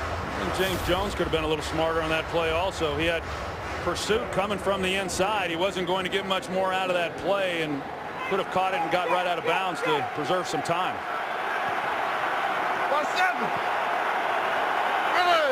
2nd and 3. Lacy. The rookie's got a first down and more. Church made the tackle. And Lacy to the 34-yard line. A 10-yard carry by Eddie Lacy, who has a 100-yard day going here against the Cowboys. Yeah, he's had some nice runs here in this second half. There's been some holes here on this drive. Rookie's over 1,000 yards for the season, Eddie Lacy. The first back to get there since 2009 for Green Bay. Pass broken up. James Jones, the target, and we've said the name of Sterling Moore a few times, and he made that play. He had a pick in the first half. He's been pretty good. Sure has. I mean, they've got some injuries. He's getting an opportunity to come in and do his job, and he's done it pretty well this afternoon. The clock obviously stops there with the incompletion, but that prior play, Joe, a lot of time coming off the clock. I mean, you're running the ball, and then you're spending time at the line of scrimmage and get the ball snapped.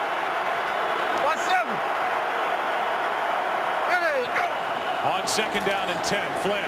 Boykin, nice catch. Boykin down inside the 10. Joe, we've seen Jared Boykin a few times in this game run really good routes, and you know, he's not the fastest guy, as I said, but look at the adjustment to the ball that he makes.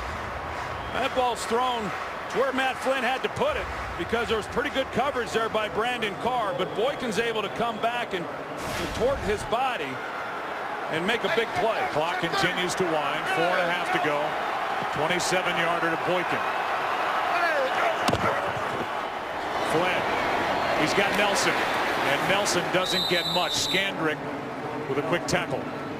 Second and goal. Well, this is a good drive that the Packers have going. I mean, this whole second half, it's been an entirely different offense from what we saw in the first half. The Cowboys haven't had an answer for the Packers here over these last 30 minutes, and they needed to come down the field and get a touchdown, and they're knocking on the door once again.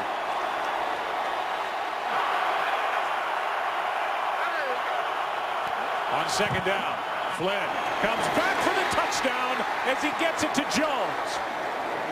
Looked right, came back to his left, and James Jones is in for the touchdown. Well, a good job by Matt Flynn. He's trying to move defenders.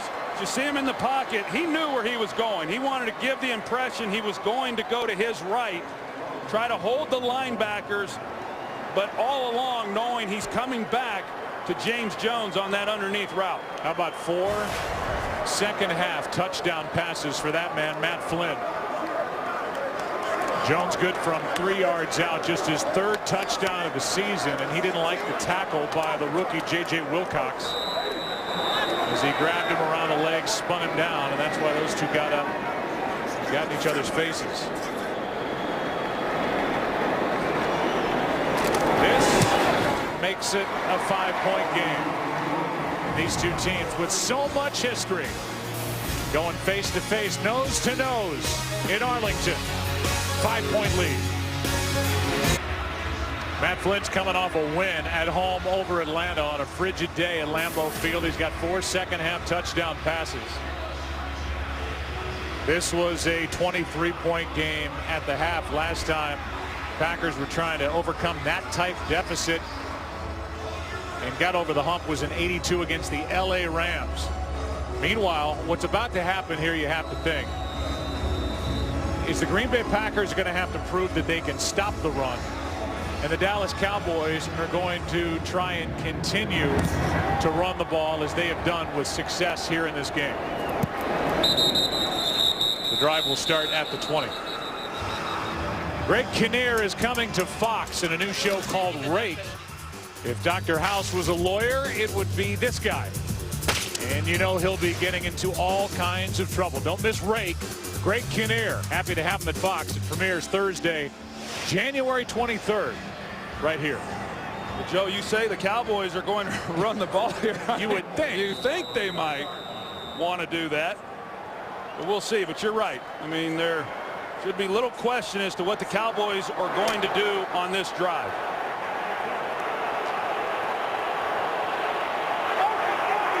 Cowboys are averaging over 7.5 yards per carry,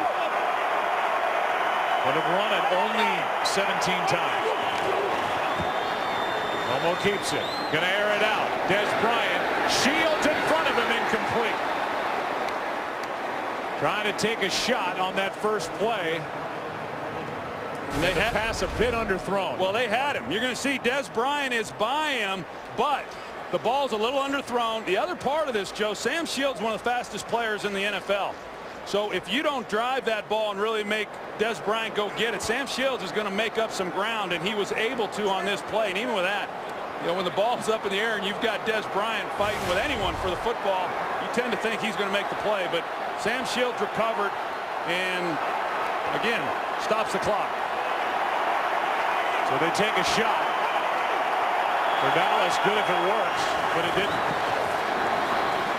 Romo trying to buy time, does buy time. And finally goes down inside the 20, and it's Mike Neal who made the tackle. A loss of 2. You give Tony Romo this kind of time, and he made a lot of it for himself. You better be really good then in coverage to plaster onto your receiver, and Romo just didn't have anywhere to go with the football.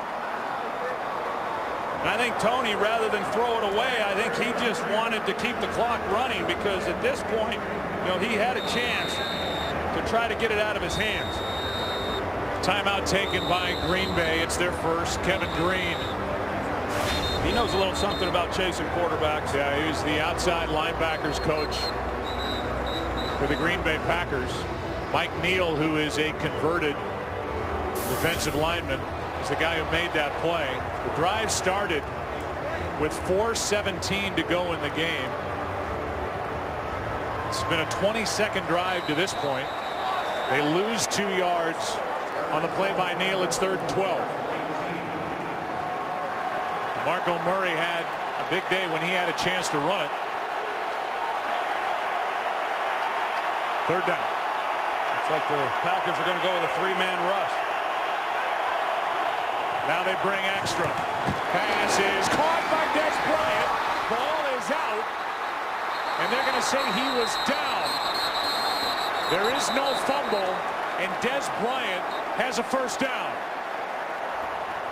Maybe his biggest catch of the day. And they ruled him down by contact. No fumble. We'll take another look as Shields makes the tackle. That's the right call. He had possession of the ball. That's what I initially wanted to see, is whether or not he had secured the catch, and he definitely did that. The knees down before the ball hits the turf and comes out. Mike McCarthy, the head coach of the Packers, looking up at the big screen, which you can't miss, with a challenge flag in his hand, but not throwing it. Big 3rd down catch by Bryant. Now they run it with DeMarco Murray, a pickup of 4. Well, the Cowboys with just 2 3rd down conversions, the first, as you said, being on the touchdown throw to Des Bryant. That last one, just their 2nd conversion, but what a great one to get.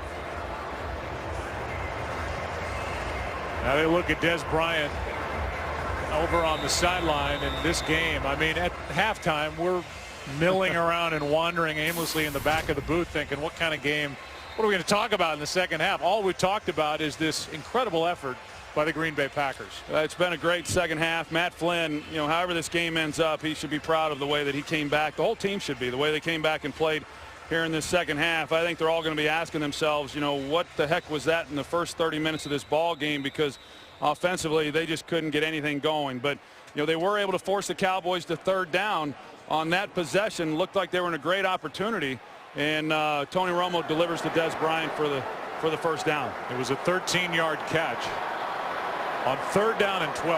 As Troy said, only 2 3rd down conversions. They've been big. Last 2 times they've had it. 2 conversions all game. Matthews can't get the sack, but Shields has got the pick.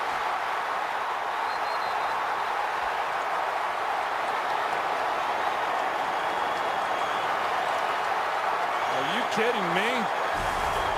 Clay Matthews has a free shot at Tony Romo, and how he misses. And you think there's going to be a big play. Miles Austin has him beat off the ball. That's the makeup speed that I talked about, but the ball's thrown behind, and Sam Shields, who was a wide receiver at the University of Miami until his senior year, so he has ball skills. He makes a great play on that one. I'm going to say it again. I mean, it was 2nd down and 6 after a 4-yard carry on 1st down by Murray. And why the Dallas Cowboys refuse to run the ball in this situation, it's inexplicable. The interception has given Matt Flynn the ball in midfield. The play calling of the Cowboys will come into serious question after this. Here's Corliss inside the 35. And the Green Bay Packers trying to stay alive in the playoff chase in a good spot down by 5. Deep crossing route. And Matt Flynn hangs in the pocket. Andrew Corliss, they really have not had an answer for him. I agree with you, Joe, as far as the questions. Romo got him off the hook, converting the 3rd down. Then you think, okay, you're going to run the ball. They try to go for it again on 2nd down, and there's going to be a lot of questions to be answered. Here's Lacy. Eddie Lacy inside the 30. Obviously, the Packers need the touchdown. And that play and a carry of 4 yards will take us to the 2-minute warning. Well, and that's why they run the ball there, knowing that they had the 2-minute warning to stop the clock. Good idea there by McCarthy. They also have a timeout. They need to get it in the end zone. What a game here in Texas. This holiday season is part of the league's commitment to celebrate and honor alumni players. NFL Homecoming spotlights the return of legends to stadiums across the country to access exclusive content and hear legends in their own words. Visit NFL.com/homecoming. Was in the game against the Denver Broncos when Tony Romo threw for over 500 yards, but an interception he threw with 2 minutes left that led to the game-winning field goal here by the Broncos. That's all anybody talked about. Well, an interception has given the Green Bay Packers life on a 2nd and 6 throw. Shields got the pick. And now 2nd and 6 for Green Bay. Here's Lacy left side. And Eddie Lacy is going to be out of bounds. It appears with another Green Bay 1st down.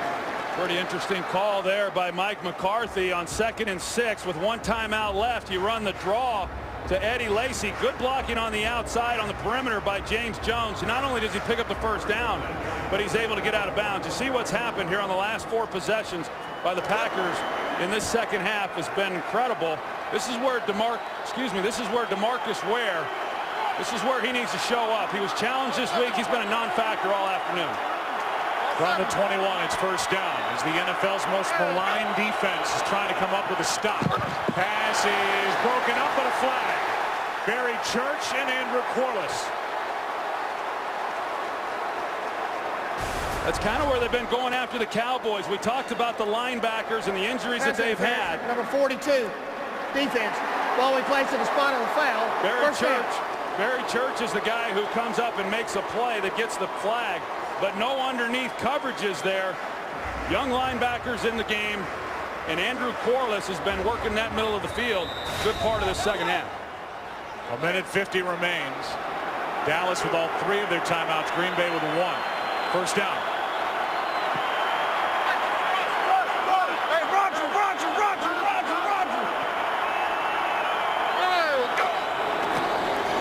Here's Lacy.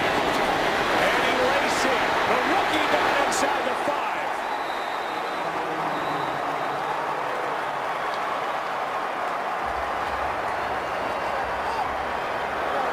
And now a timeout taken by Dallas. We have a new audience. This game is not to be believed. The Packers trailed 26-3 at the half. It was a record-setting 1st half yardage-wise for Dallas on offense, but it's been all Green Bay in the 2nd half. They've scored touchdowns on all 4 of their 2nd half possessions. The only touchdown for Dallas, that incredible catch by Des Bryant. But the Packers have outscored the Cowboys 28-10 in this 2nd half, and there's the most recent play, the interception by Sam Shields, his 3rd of the year, none bigger. Packers trying to hang on in the playoff chase. Started the day a half game out in the north, and the league's last ranked defense is backed up. 2nd and 1. I would anticipate Eddie Lacy again right here. Instead, to the air. Jones overthrown. Bad call, though, there by Mike McCarthy. Going with play action, 2nd down. One-on-one outside. Give him an opportunity to get the touchdown. Not there. You've got 2 down still to pick this up. But it does stop the clock. And Dallas is defensively now thinking along those lines. They used 1 timeout on defense. If McCarthy's team can get a touchdown, they would go for 2.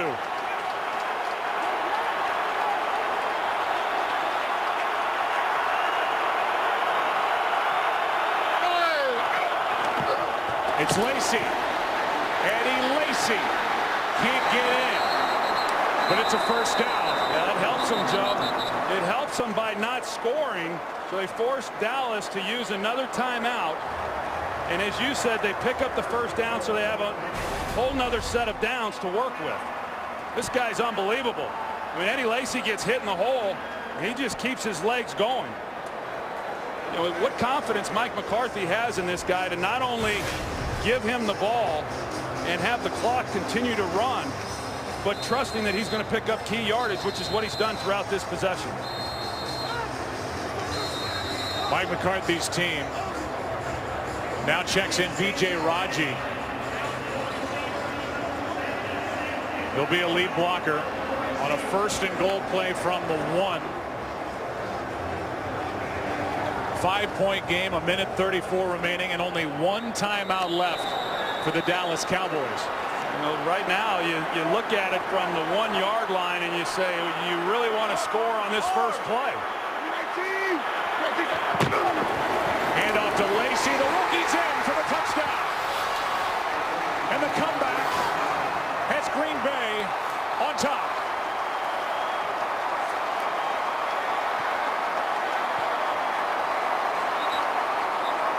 And now a 2-point try from Green Bay to try and make it a 3-point game.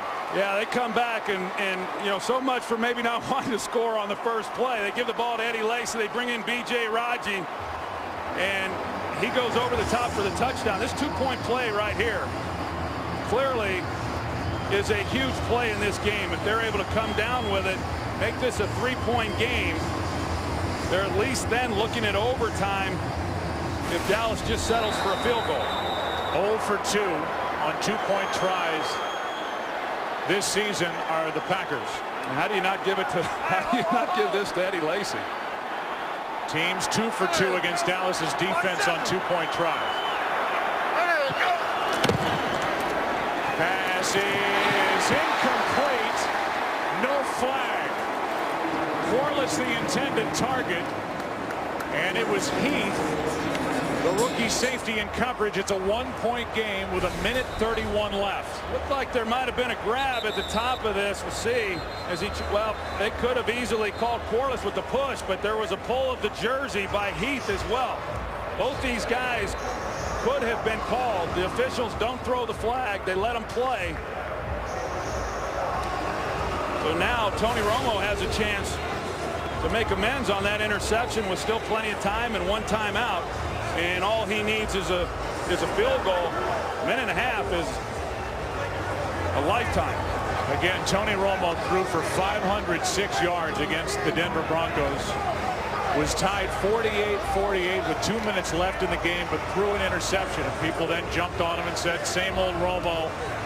He throws the killer interception. Well, here's a game where the Packers were down 26-3 at the half.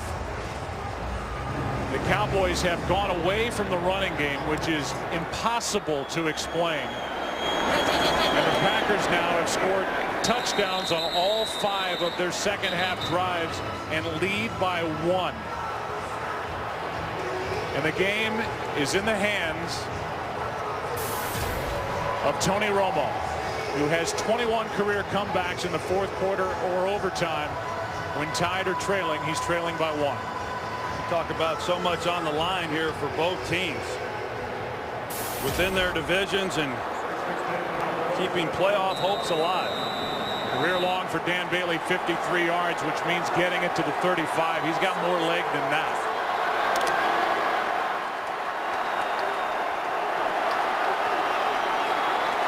Here we go.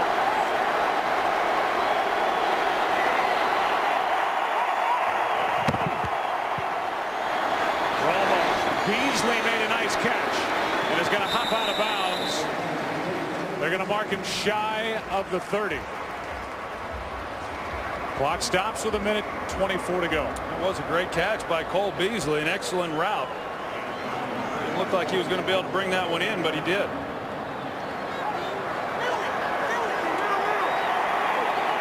He was awfully close to picking up first down yardage. They marked him a yard short of it.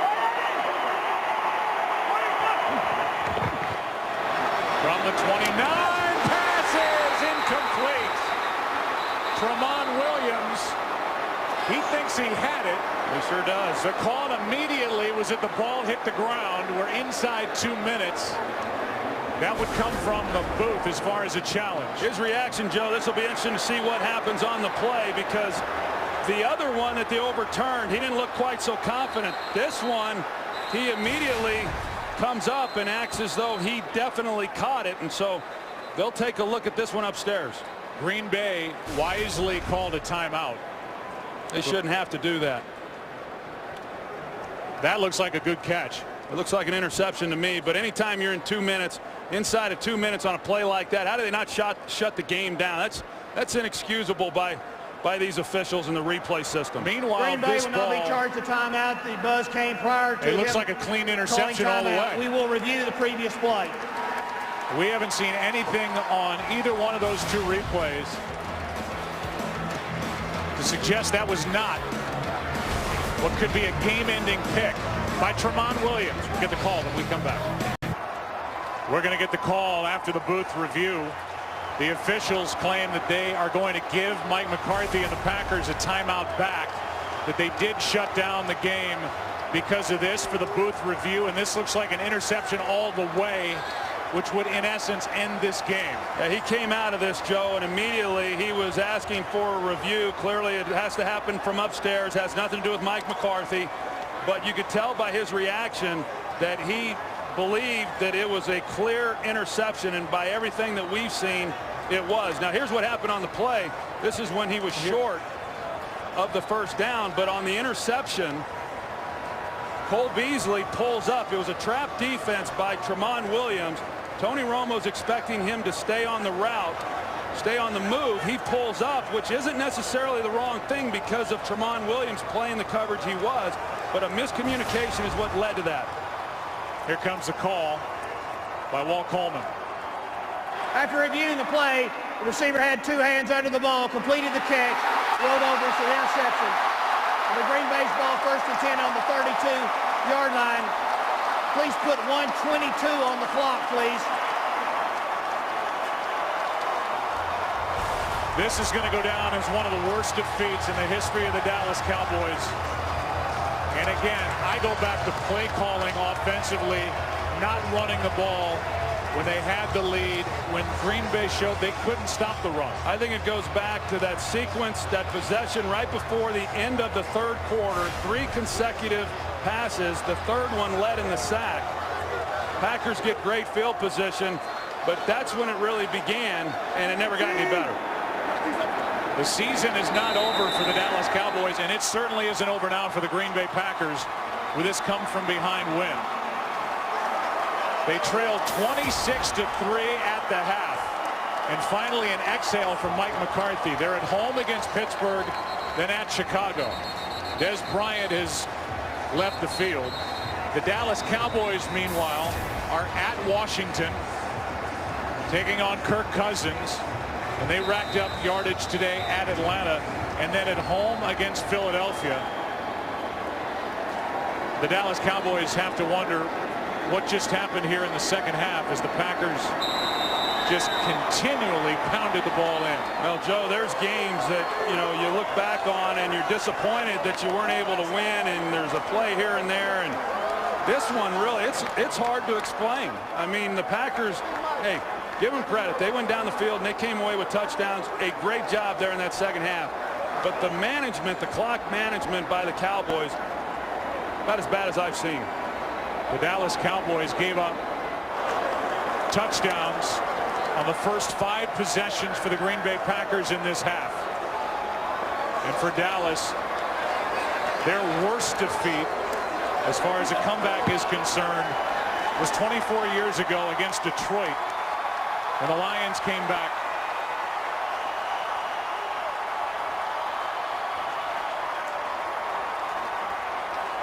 Against the Dallas Cowboys.